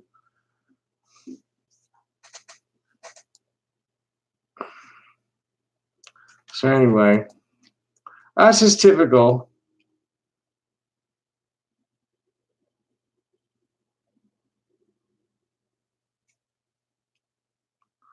He's already, is this from tonight?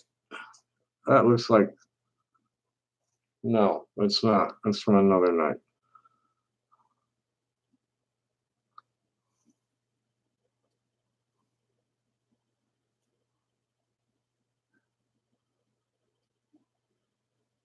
Yeah, this kid's like, really, you're just stupid. You assume a lot, you idiot.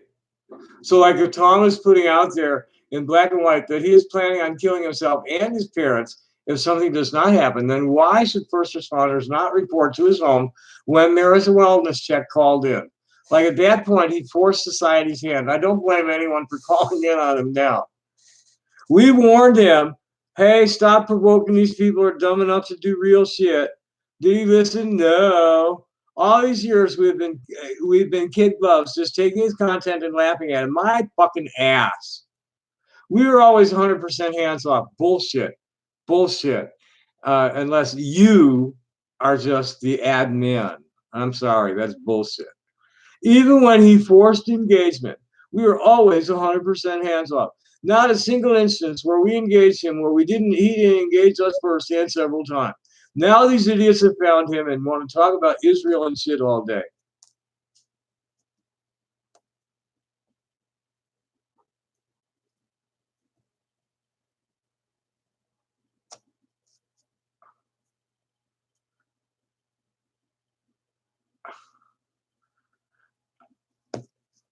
Sneasel, if you really are David Merrill Gill, your life is over.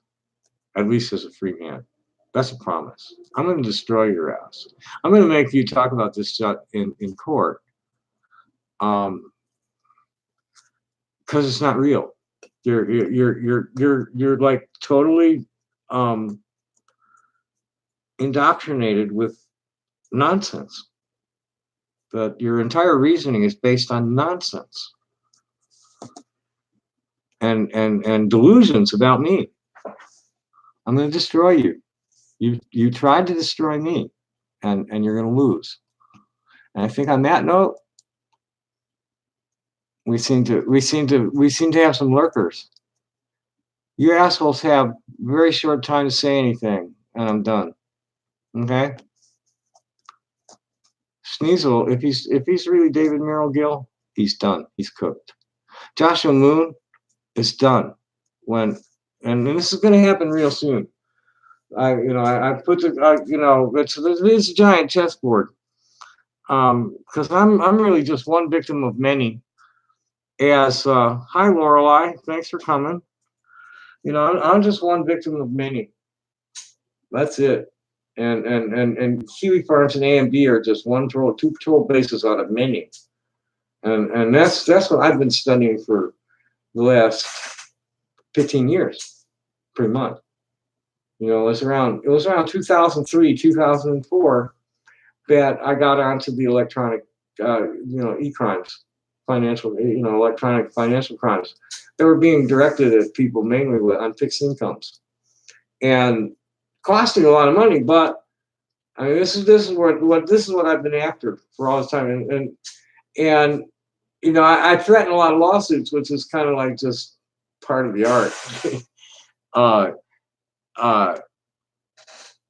What's really, really needed is legislation, and I've been pushing on those buttons all over the place. I need to push the buttons again, and I really need to get after the advocacy groups and see if I can get somebody on the phone. So I'm not getting anywhere by email. I get bots responding, or idiots. I gotta get somebody on the phone that can do some discussing of this, because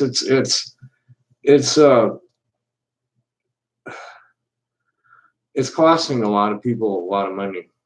A lot, it's a lot. There's a lot of financial harm and a lot of threat to public safety. Kiwi farmers. I've seen stories about them guys talking people into doing thrill killings. They're accused of talking people into suicide, or just hounding them and harassing them and taunting them, ridiculing them until they suicide.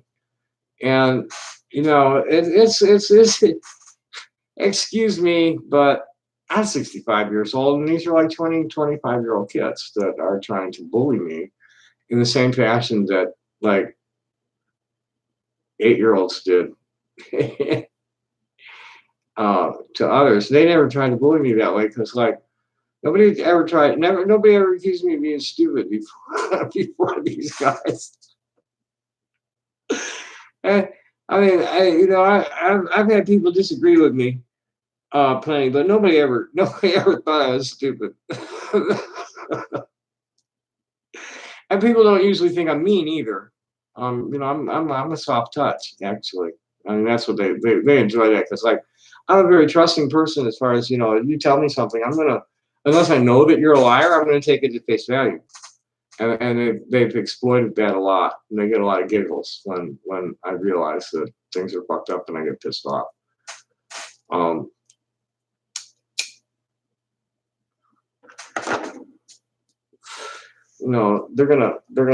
They're gonna say you're a man forever. This is fucking ridiculous.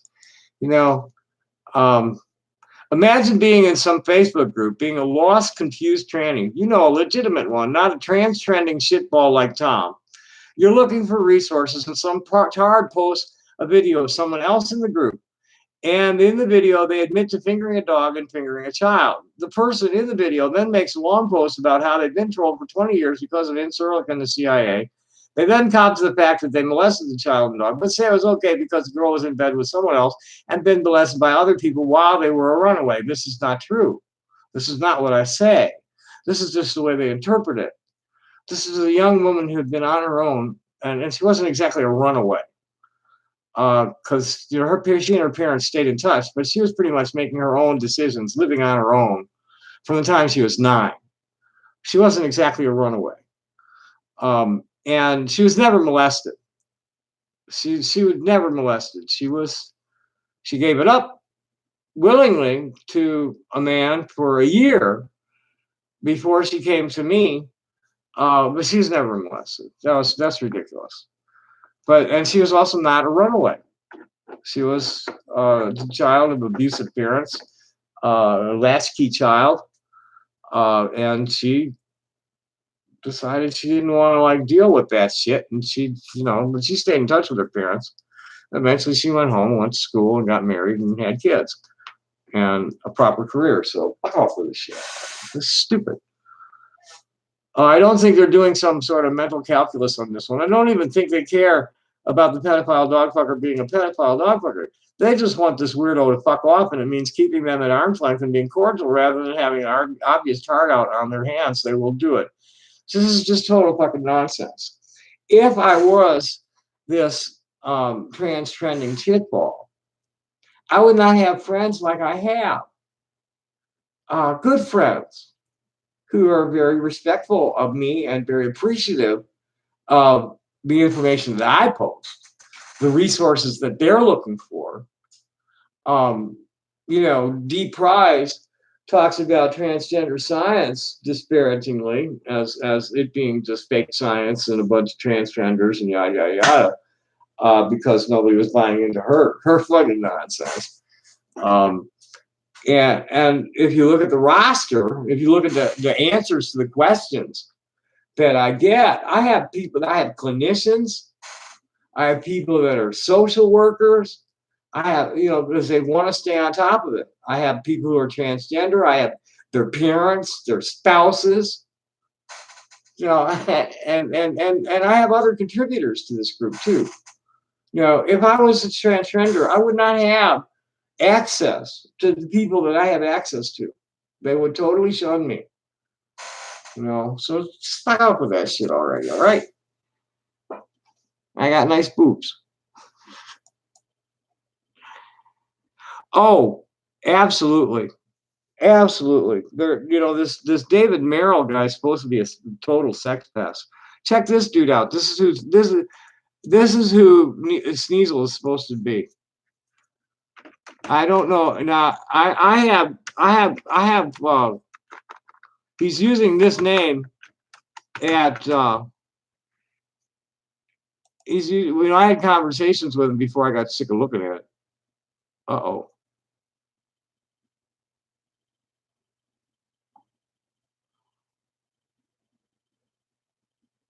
The guy blocked me?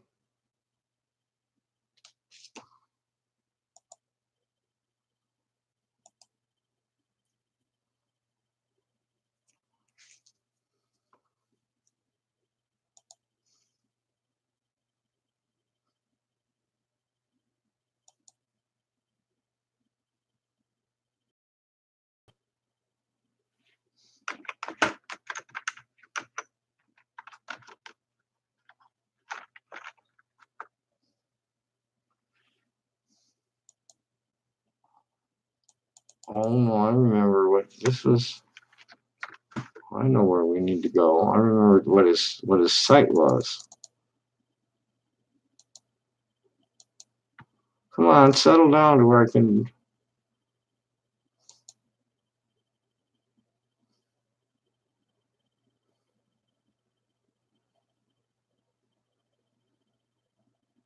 There we go. Check this guy out. If I haven't been to Kiwi Farms yet, I should probably do that. This is allegedly the true Sneasel, and he's a total sex pest. Allegedly had sex with a Down syndrome person. Real weird dude.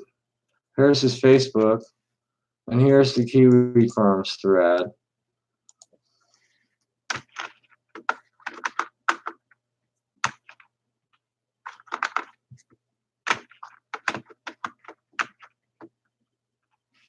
I think what's happening, and for me, I've gone through life looking at people as either being like following the golden rule or not.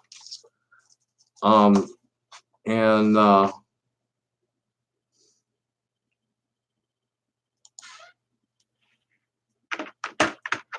really, it's like that's how people always have broken out to me, that you're either like a nice person or you're not. You either care about how you act toward other people, or you're all about some bullshit of your ego, of your own ego, and don't really give a shit about how anybody else feels about you or anything you got to say, as long as you benefit from it. Here's the thread on him. There's some really fucking charming shit. And supposedly in the thread, he admits to having been an admin, that they're saying that the reason that Sneasel shut his Kiwi Farms account down was because they started this thread about him last July, and he tried to get Noel to take it down, and Noel wouldn't. And apparently there was a whole rebellion, that the great doxing. There was, somebody published a list that had everybody's shit on it, and a whole mess of them that were outed by that.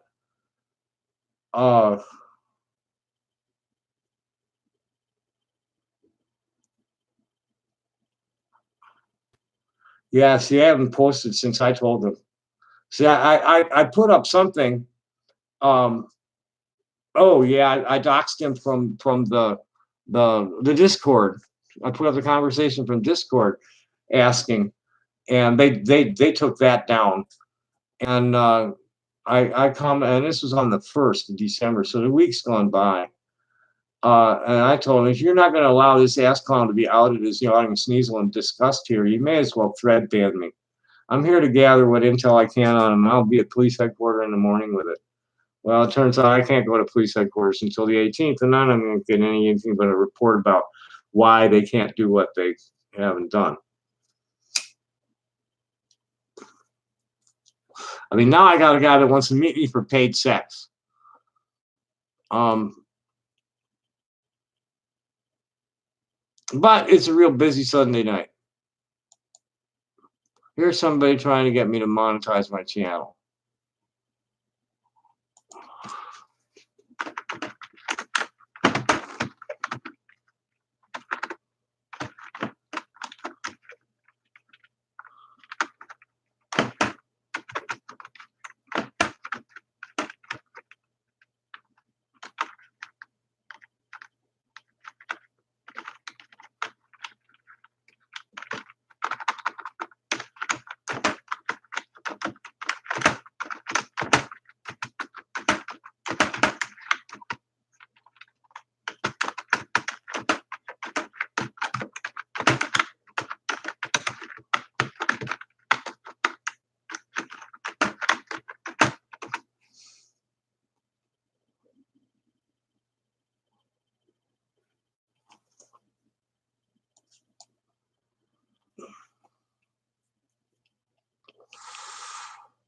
Let's see what. Okay, react. No, there's any comments.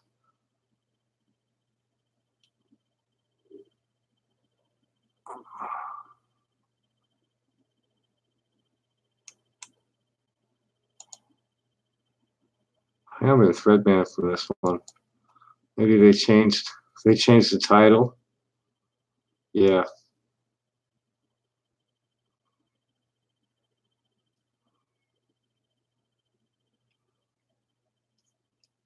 Yeah, I got thread ban from that one.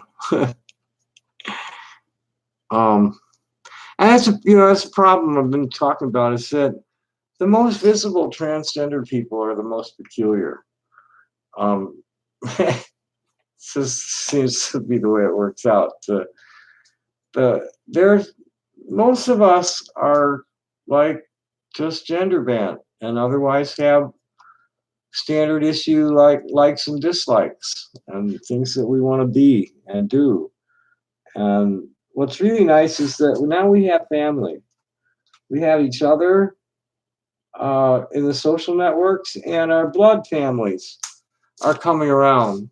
So it's like, how can you not love your child just because the child is queer? What's up with that shit? And more people are realizing this because more and more people from like Debbie Jackson, for instance, is Southern Baptist. These people are religious people. These are religious Christians that are recognizing that, hey, God made my child this way. This wasn't a social contagion.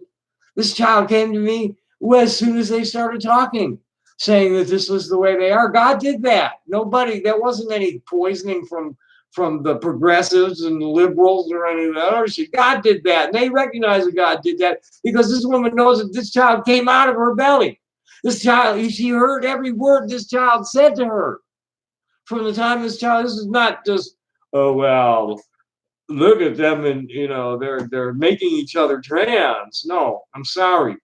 That's not how it works. And more people are coming to that realization as the clinical proof comes in, that we're born this way and we're part of God's plan and that we're nice people. We're worthy of your friendship and love. Excuse us. There was a beautiful thing that went down between some trans man. Let me see if I can find that. That was a really beautiful thing that happened, where oh shit, I'm logged out of my account to look at the other one. Where is it? Here it is. Let's log out of this, back into the other, because that's where it was. Well, I forget the guy's name. Rain. Somebody named Rain. A trans man named Rain. The mother of a trans masculine teen confronted him, saying that he'd made her daughter mentally ill, and he just handled it so beautifully. Let me find it.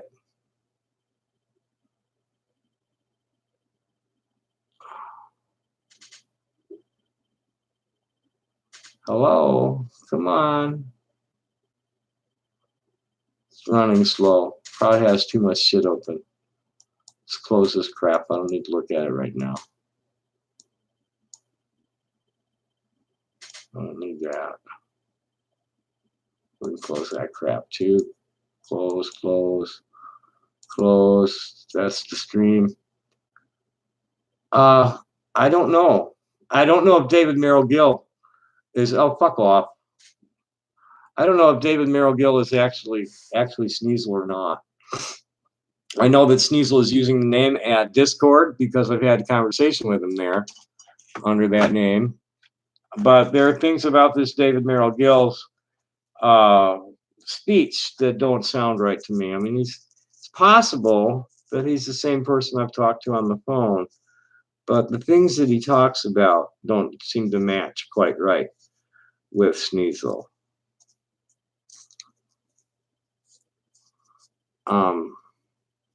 Why these people hate me?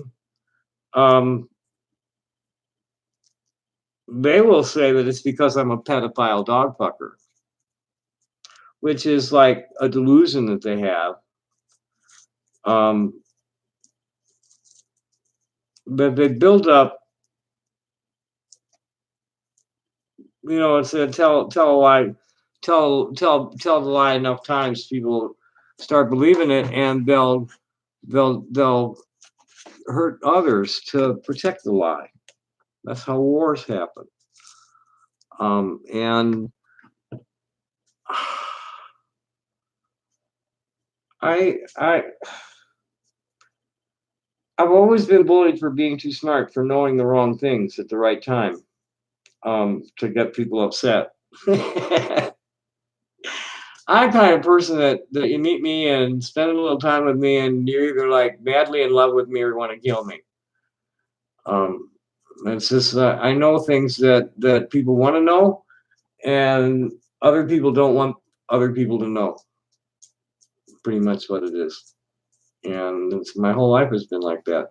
My whole adult life, at least, has been plagued with, and even when I was young, I didn't get bullied for being too penny when I was young because in grade school,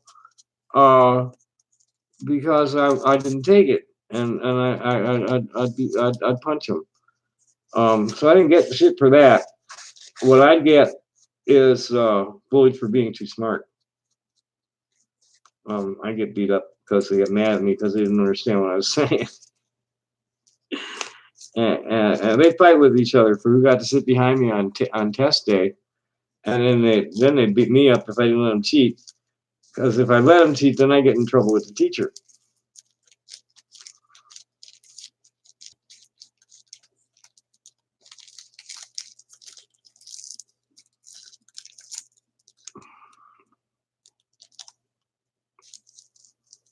So what else you got to say, fake Kevin Hoffman?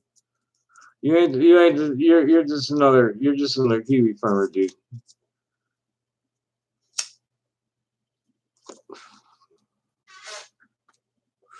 My acupuncture appointment's tomorrow. I probably should check the time. Is it in the morning or in the afternoon?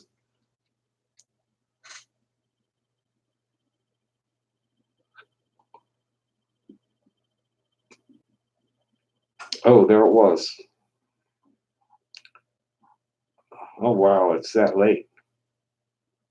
5 p.m.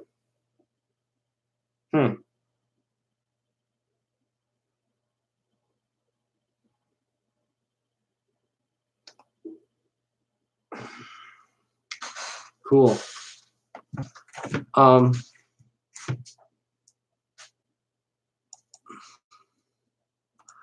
I never did. I just closed them down. I got tired of looking at it. We'll go back there now. That's stupid. I got so many good things going on. I have a man interested in spending time with me. And we've made it pretty clear that there ain't going to be any penetrative sex. No way. There's no chance of that. There is no chance of permanent pair bonding because he's got the wrong plumbing. But otherwise, we're on an open track. It's in his court right now.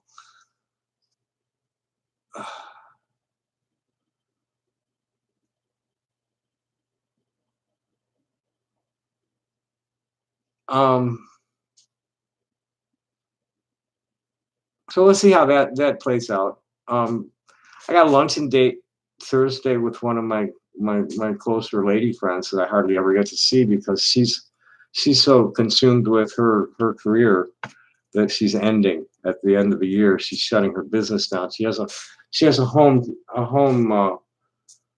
care. She's a caretaker. She has like 4 or 5 clients that when they're not in hospice, that's where they live with her, and she takes care of them. So I hardly ever get to see her because she's way the fuck out on the east side, and there's no bus that even goes there, so I can go visit on my own.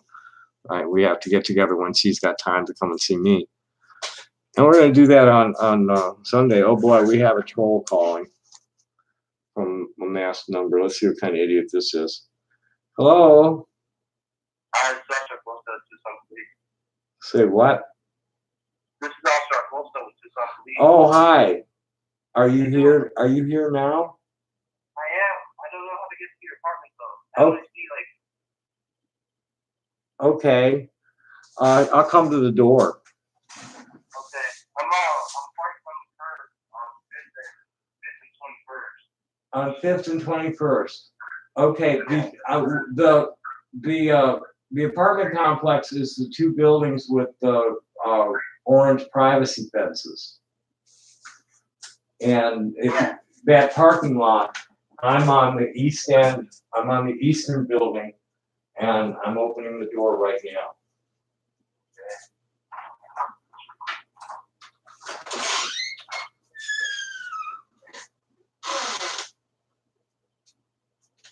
you see me yet? There he is. Hi.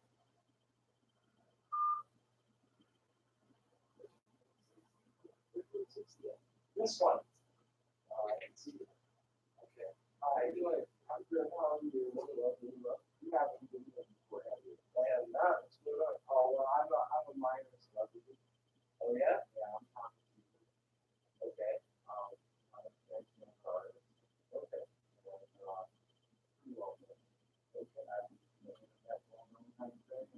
I have fun with this.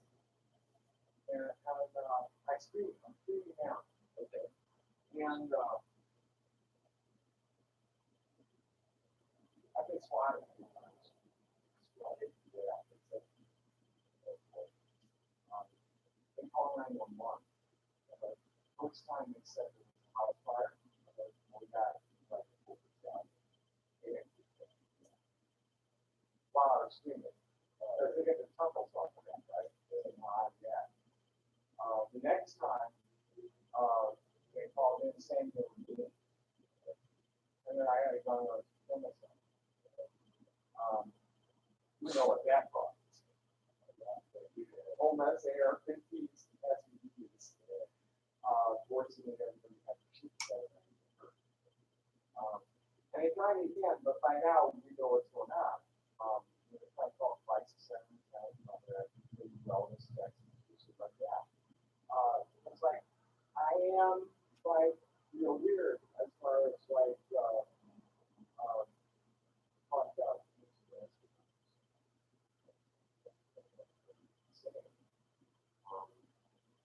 Which I may be, I don't know.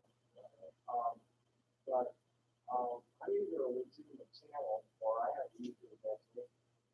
Right? I was raised that I'm just rabbi. And the way they taught Bible to us, it was like a Star Wars thing.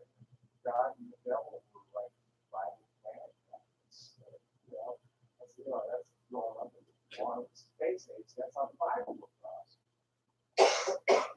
So they think I'm insane. Because kind of talk along those lines. And they're trying to make it as fun. And really what it comes down to is that my political and religious opinions are dangerous to status quo. And I've been targeted for many years, and there's like money forces behind this. Okay, so that's up to here now. I'd rather get out of the cold. I don't have any shoes on. And we are streaming, so we're going on camera right now, and I have audience, and it's probably bloated a little bit because they know you're here.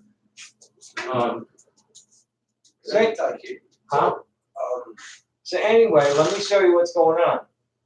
Part of my shtick for years is that when somebody wants to have sex with me, I tell them sure for $500. Okay, and shtick, and it always works to like make them go away, right? Well, I don't know. This person has been calling on the blue. I have no idea how he got on to me. He won't tell me that. You got the camera with you, right? I do. Oh, good. This is just jolly. Pretty much where I put him on hold until tomorrow night. It's like either you guys want to set this guy up for a bust, or I want to protect myself from him. That's where it's at. That's what this call is about. Okay. Did you give him your address? I haven't given him anything yet. Except here's what I've given him. Here's what I got, and here's what I've given him. Oh no, there's a whole. You need to take some pictures here. There's a whole string here. There's a whole thread, and that's what I want. It's like either somebody to contact me in the morning on this, or by 6. I told them to contact me again at 6 o'clock tomorrow. By 6 o'clock tomorrow, I want to either have a sting set up, or I want to insulate myself from this guy.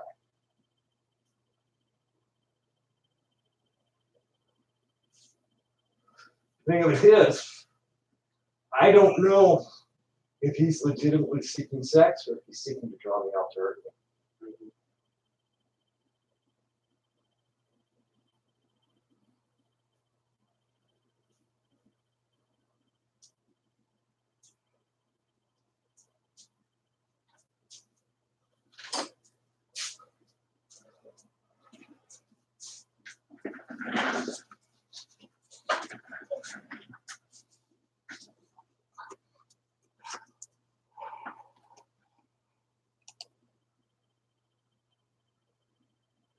Hello.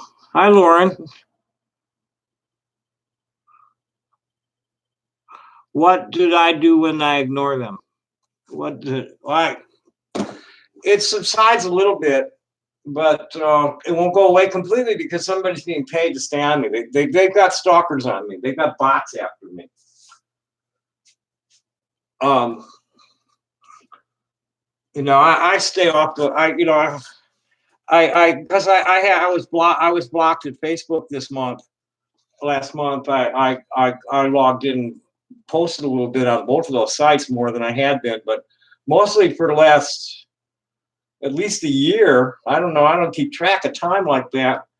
For at least a year, I've been like mostly silent and not even lurking very often. Just a couple times a week, I take a look for a few minutes.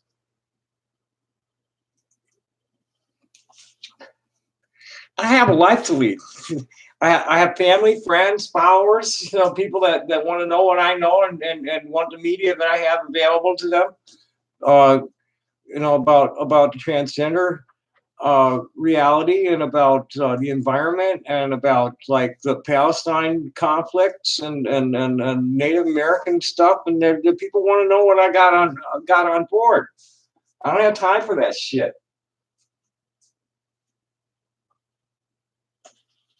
So what do you think? So I think this was a mutual conversation. You could have just told him to stop. Well, I was playing him for the reason that I told you. Because you wanted. I want to set up a sting. I don't know if this guy's really seeking sex or if he's trying to draw me out. This is ongoing. This has been going on for 10 fucking years, man. Yeah, it's probably so. You gotta get. So I read on there that you posted this stuff on Facebook, so people have like your phone. You post your phone number on Facebook. I have a business owner. Look here. So I'm trying to attract customers to sell them stone. Sell them stuff. Yeah. So that's how weird people get your number and then they'll send you messages like that. So that one, that's this thing that you're trying to set up like your own sting kind of thing. Well, I'm gonna avoid the fucker, Yeah. And the only way I'm gonna have any contact with him is if the TPD wants to try to take him down. I see what you're saying. No, so that just sounds like that dude was interested in you, and then you were kind of playing him, so you never told him to go away because you were trying to set up this thing. So all you can really do with that is just send him a message, hey man, I want nothing to do with No. This is part of an ongoing investigation. Okay. So you need to like photograph that whole thing. Did you? No, not yet. Please. Give me a second. I gotta take down your information. What's your? How do you spell your last name? WASSERBERG. WASS. Sam Echo Romeo Bravo Echo Romeo George. Your birthday? November 3, 1954. And Tommy's with an IE. 2 M's and an IE. A good phone number for you? 520-241-2776. So what I can recommend with like people who message you that you don't want contact with, just block your number. You don't have to do that. Oh yeah, I normally do, but this one is like I said, either this guy's like coming at me to buy sex, a trucker trying to buy sex, or he's trying to draw me out to hurt me. And I'm respectfully insisting that it be reported that way. With some kind of like priority urgency to it, because there's, a potential victim who has offered to meet again with this person at 6 o'clock tomorrow. Ooh. Here's what I told him. You're not planning on doing it, right? Fuck no. Okay.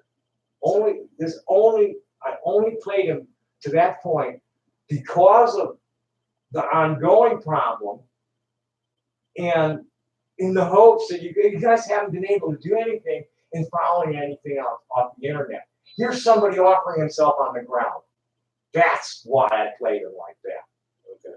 They've totally been incompetent. They don't have a computer forensics team. They can't trace these. You know, they're using VoIP numbers and shit that they can't trace. They had a guy on the phone for a half hour pretending to be me, and they can't catch him. Yeah. Something's wrong there. Okay, that's what this is about. I've been investigating organized cybercrime on the internet for the last 15 years because I've been victimized by it. You know, this is just one group. There's two groups actually. It's a group that's connected to the Department of Defense. They're IT security contractors. You know, they're out fucking with dissidents, is what it is. And then there's these idiots that are goofballs. This site that's called Kiwi Firms, they've been connected to 10 suicides and a whole mess of mass shootings. I've heard stories where they like goaded kids into killing their sisters and shit. And none of law enforcement agencies can do anything about it, and none of the federal agencies can respond. France refuse, and the locals can't. You know, there's two things: locals don't have jurisdiction, and the locals don't have computer teams. And Tucson is one of those towns that has neither. Yeah. But let me get the case on the book. Great. You're gonna need to take these pictures because they're gonna need to have them in their hands tomorrow because I'm gonna be in their shit.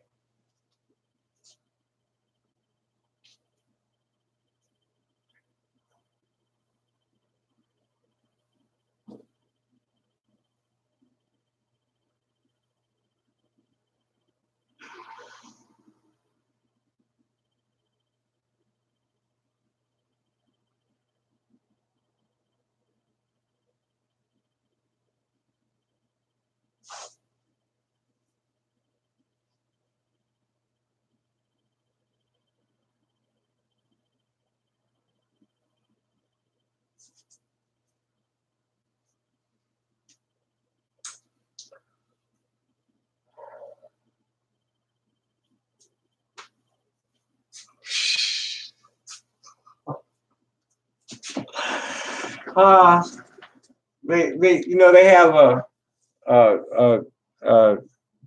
intelligent. No, Twitter won't let me have an account anymore. You know, you can't. If you're too smart, they won't let you be a cop.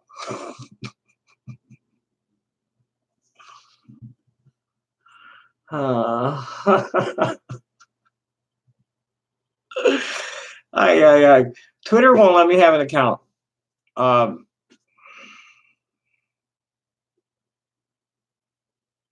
And not, you know, I wasn't really even.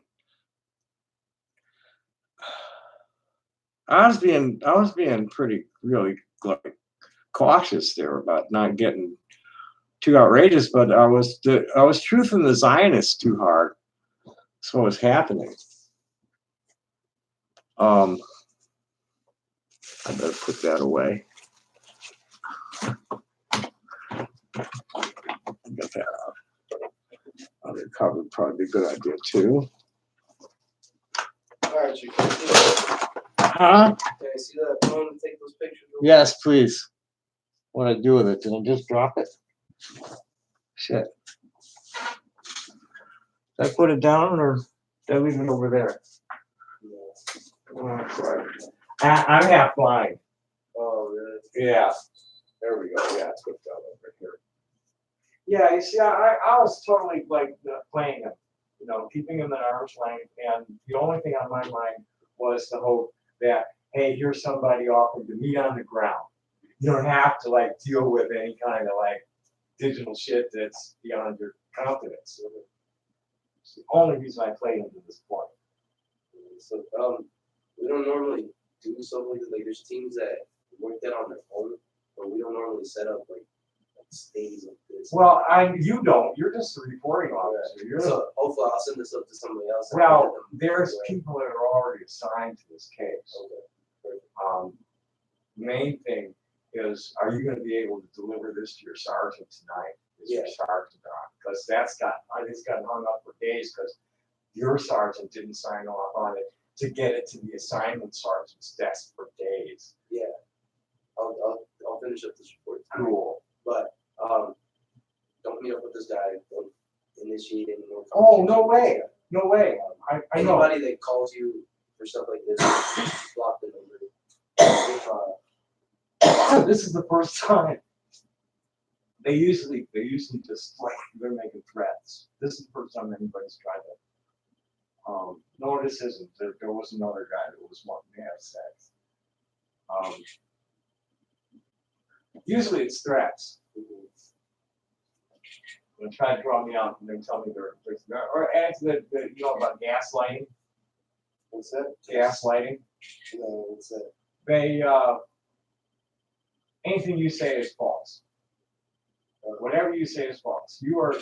They just try to make you So you crazy. think that's the guy?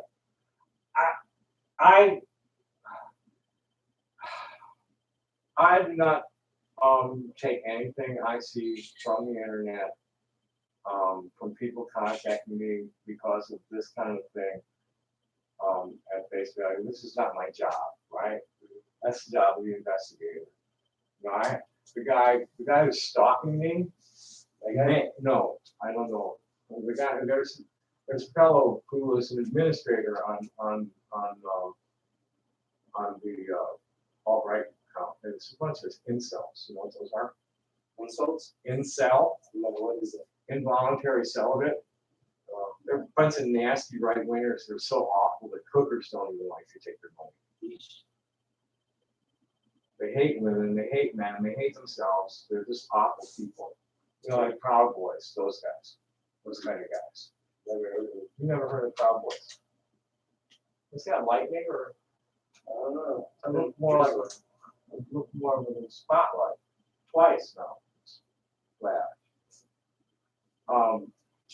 Well, you're just like totally not hip to what's happening online. No, I'm not a big computer guy. Right. Yeah, because there's a whole subculture out there. People live in a video game reality, and they use real people for game pieces. They're just it's sick. And this particular group keys on transgender people. Oh, really? Yeah. That's the good. But yeah, so you say you have your information online, right? Who has access to your online profile? Off my Facebook, I have a public and a private. I have a public account. I have a business. This is a business here. It's a home business. So my phone number, my address, pictures of the stuff I have for sale. That's always online. I would recommend taking off at least your address, and if you want to purchase something and you go after you contact with them and you're comfortable with them meeting with you, then you can probably give them your address like face to face or number. But that would prevent a lot of these. Well, my these address is not on my personal page. Okay. So I have a business page. Okay. My contact info is on my business page. My personal page is a lot more discreet. Which one's the one where you get them? Well, see, I don't know.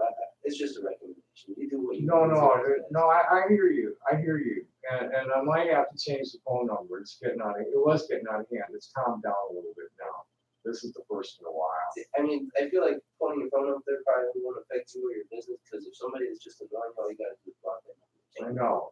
But putting up your address is pretty, and you don't want somebody showing up here to them, you know. So if anything, just take your address off, both just because of the whole controversy of things. Right. They don't want people coming up here. No, I can dig that. I probably will do that. Yeah. Where just like call for directions on Yeah. the business page. Exactly. Just calling you, depend on people for information. That would save you all this hassle, just having to stop dealing with these people. You know? Well, mainly the main way to deal with it is not to. Right. The most effective deterrent is to just like bury them in silence. Don't mention them. Don't talk to them. Don't respond to them. Don't even talk to them. Don't talk about them. Don't talk to them. It's like every contact with these trolls, anything you say to them is a victory for them. Anything at all. And they're always going to take it like not as you meant it. They're going to gaslight you. They're going to turn it back on you. Anything you say, they're going to turn it back on. No point in saying it. No, but yeah, that's my recommendation. I'll type this up tonight, sir, and it'll be forwarded on to. Yes, sir, please. I'm sorry. What are you preparing? I'm Miss Watson. I'll type this No, up. do I look like a sir to you?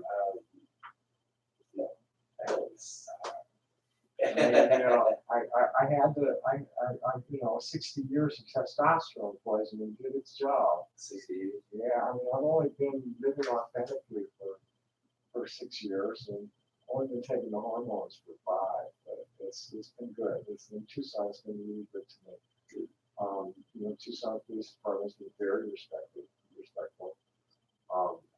You know, you adjust to me easily. The one guy who didn't got chewed out by his supervisor and watch commander. And eventually he was such an asshole they transferred him out of downtown because he was too much mature. But yeah, I'll get this typed up for you. I appreciate it. All right. I'm doing okay. Stay safe. Thank you.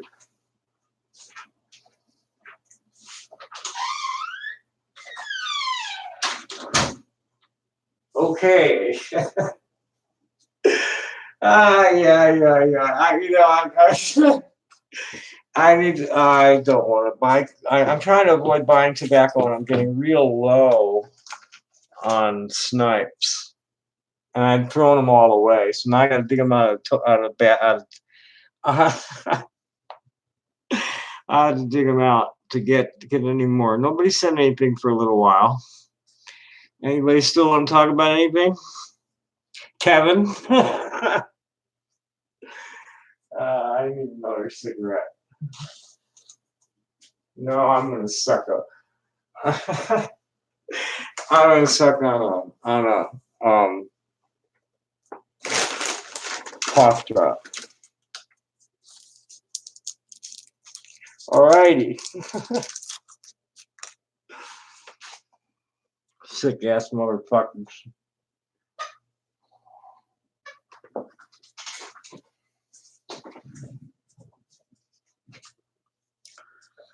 Aye. Oh, thanks. The stalker is Sneasel. The question is whether Sneasel is David Merrill Gill or not. Now, the other stalker is one of your boys. You know, Patrick Kelly's been stalking me longer than Sneasel. And then there's this Big Todd who also appears to be Lurker X. Who knows who's running that clown? So, you know, there's not just one stalker. This thing tonight, though, is kind of weird. Here's the dude, or here's dude.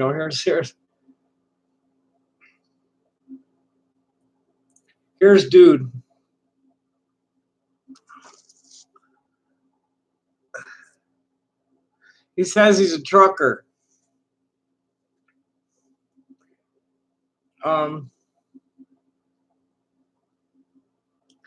That's just crazy. I gotta go. God, I misplaced my fucking bus pass. I hope I didn't really totally lose it. Shit. I gotta find that. But I got until 5 in the afternoon to find it, or 4.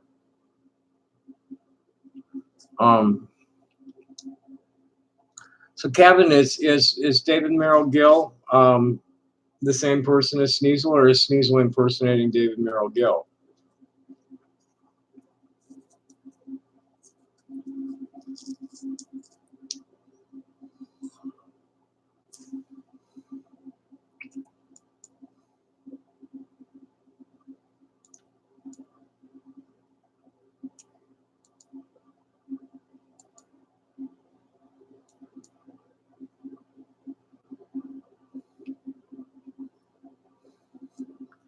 No comment.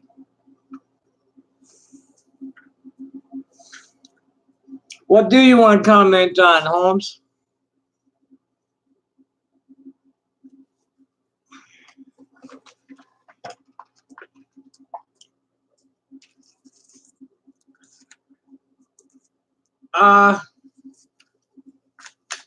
Well, I was talking to him at Discord using the name David Merrill Gill. I called him out at AMB about it, and he's getting all fucking indignant about, like, it's not him, and I shouldn't be harassing an innocent guy, and yada, yada, yada. Is where it's at on that with him. I really don't know. You know, whenever I go to the cops with any of this, I always make it real clear to them about the gaslighting. That for all I know, every last bit of this is just shit that they're trying to skull fuck me with. As far as I know, and I don't have the tools or the expertise to crack into any of this, and neither does well, no. Dude's from Texas, and as far as I know, Sneasel's from Michigan. And he does sound something like the person I talked to on the phone. Sneasel and his sidekick both. They're not going to talk to me like rational beings.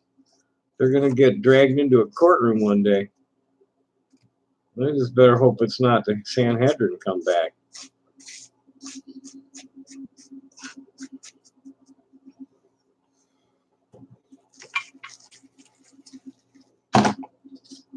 And that's going to come real soon. I really hope. I don't think I'm going to be able to get it done by the 18th. No, not at this point. I got too much going on next week. But I really need to get my foot in the door before the gem show. God, when am I going to have time to fucking do stone? I might have to just like put it on hold until after the gem show again. I don't know, but I'm pretty well prepared to draft the complaint. You know, I know the points of law that I need to cite. I have instructions for how to make the motion for assignment of counsel, appointment of counsel, and for how to make the motion for ordering a RICO investigation.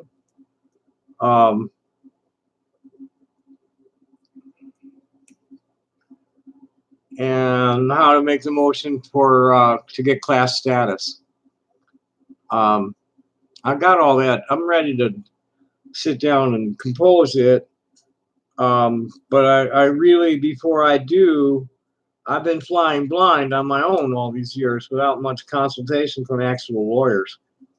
You know, I get a few minutes on the phone with them while they told me why they wouldn't be able to represent me. They give me some good tidbits. You know, that's the best I've had. I need a couple hours to sit down with a lawyer. You know, if I have to kick out a few $100s, I'll do that.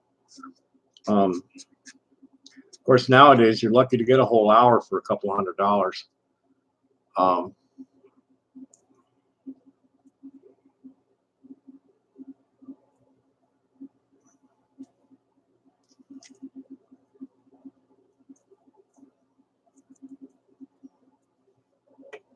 So this is coming up on 3 hours. I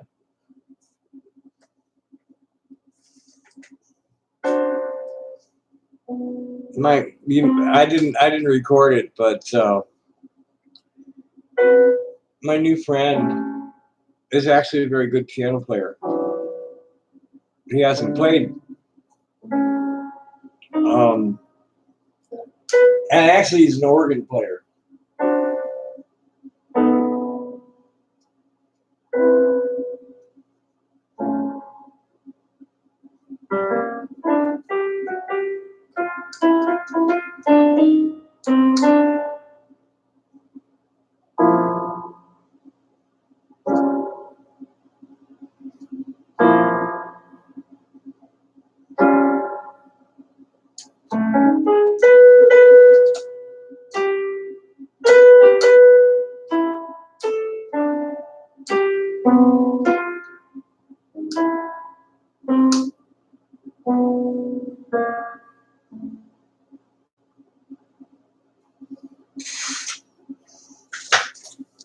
Anyway, so I'm running out of things I want to say. Anybody got any questions they want to ask?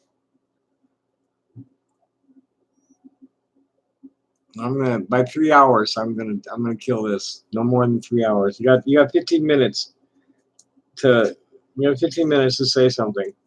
Maybe less. I don't know. But definitely by 3 hours it's done.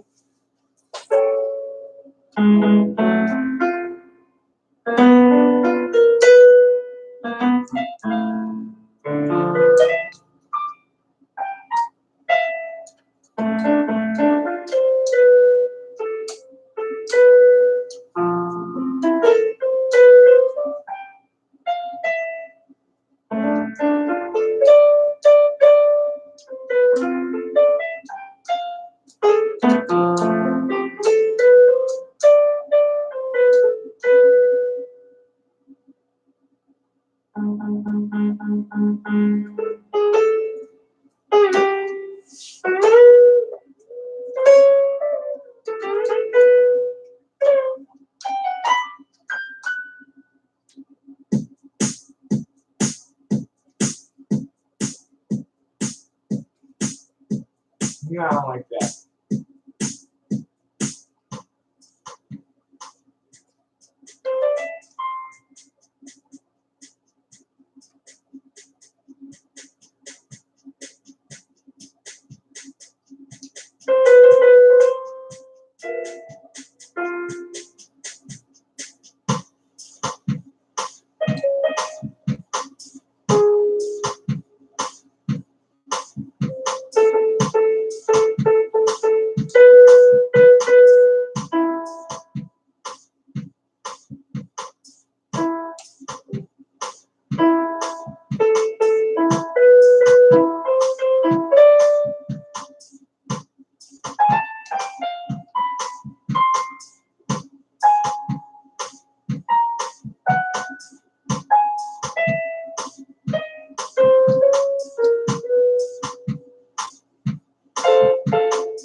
Someday I'll figure this thing out.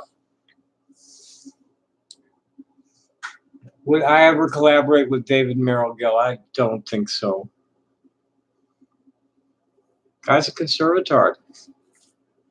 And he's really a lame drummer. Lame ass drummer, and his voice sucks. No, I wouldn't want to have anything to do with the guy. I'm get him locked up if he's really Sneasel.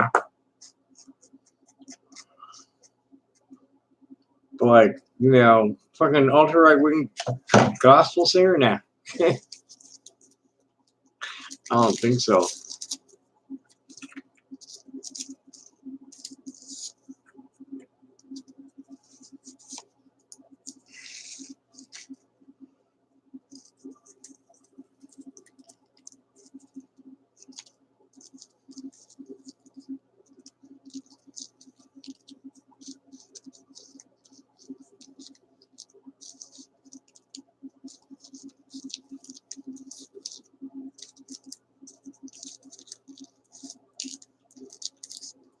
No, that was one of the biggest um,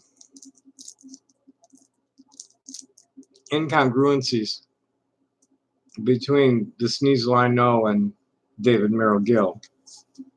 Was no, see that's well that no, he always struck me as like a frat boy, privileged frat boy. I wasn't really very, kind of laissez-faire, disinterested in most, and a total fucking pervert. I mean, total fucking pervert when it comes to sexuality and gender. Completely twisted. So that's why I don't think this is the right guy. I really don't know what to think.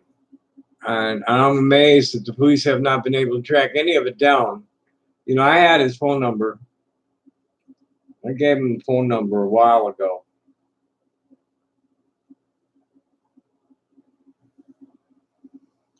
I suspect that he got onto this while he was at the University of Michigan in the business school, and he was stalking me and stealing my media from the computer lab at the business school. Was what I believe was happening. And then all this other shit is just smokescreen.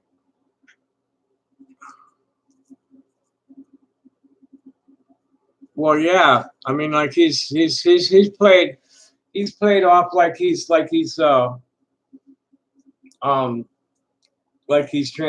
a couple of times. He's tried to do that. I think he's just a frat boy, privileged white boy, rapist, total pervert, total pink job, deviant motherfucker. This David Merrill Gill guy supposedly boned someone with Down syndrome. Sneasel, I don't know. I just really don't know what to think. Because like I said, I had no way of knowing how much of it is like real and how much of it's gaslighting. I think he's in his mid-20s, the real Sneasel. At least that's what the whole crowd, that, him and Josh and the rest of them, they seem to be like mid-20s. Nobody over 35 in the inner circle there.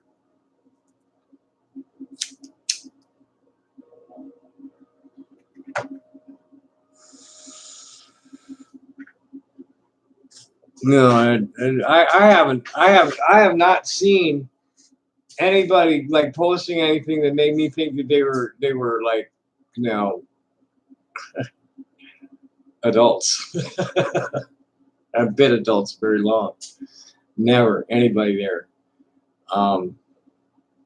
There are people that I've seen claim to be older, that I don't see the maturity in their comments. I don't see any real maturity there. I see a bunch of kids living in a video game world, using real people for game pieces. That's what they're fucking doing. They're crafting scenarios. Sneasel's talking about, oh, we're 100% hands off. No, you're manipulating people's ideas.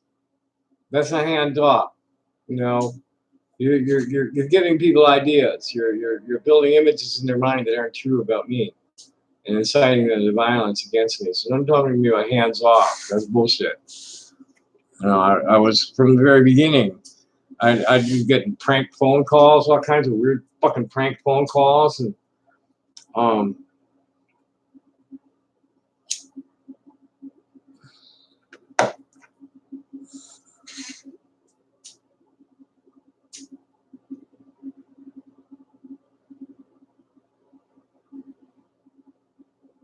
yeah, well, you contact me privately if you have some actual links to somebody.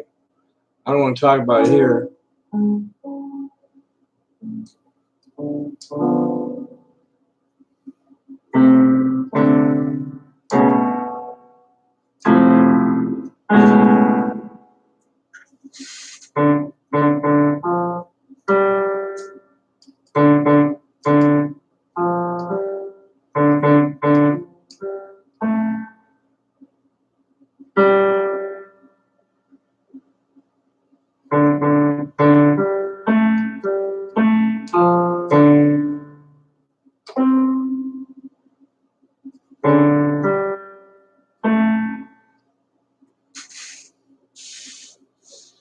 $1,650.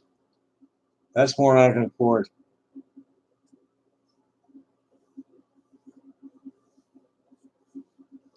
I get the court to do it. It's the court's report.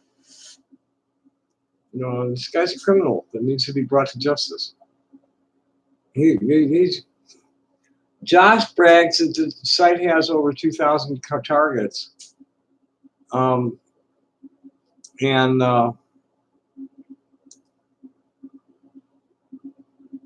Sneasel's bragged about nothing. Nothing. Somebody's either going to do it for free because of their sense of civic justice, or I'm going to get the court to order it. I'm paying for it. I know a lot of people that I've spoken to about it that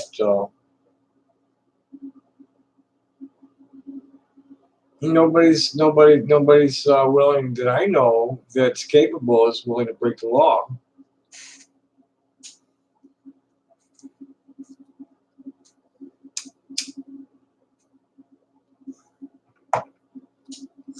The law needs to be changed, and I've known this for years. That's why I've talked about this. You know, this, the lawsuit is not what I'm after, anywhere near as much as legislation. You know, it's not realistic to sue anybody on the internet for anything, especially not the kind of shit that goes on with me. That's just any individuals. Just you know. There, I don't know if I talked about this during this stream or some other time. Oh no, I talked about it at the party with somebody. That's right. We already have laws that protect people from harassment. We have laws that protect people from libel, not criminal, but we have criminal laws to protect people from harassment.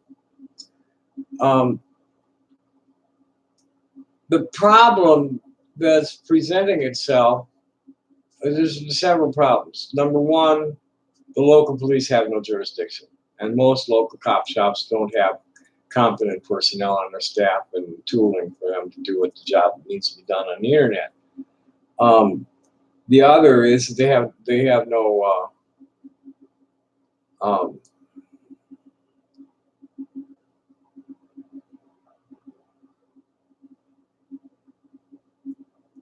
they're not enforcing the boundaries.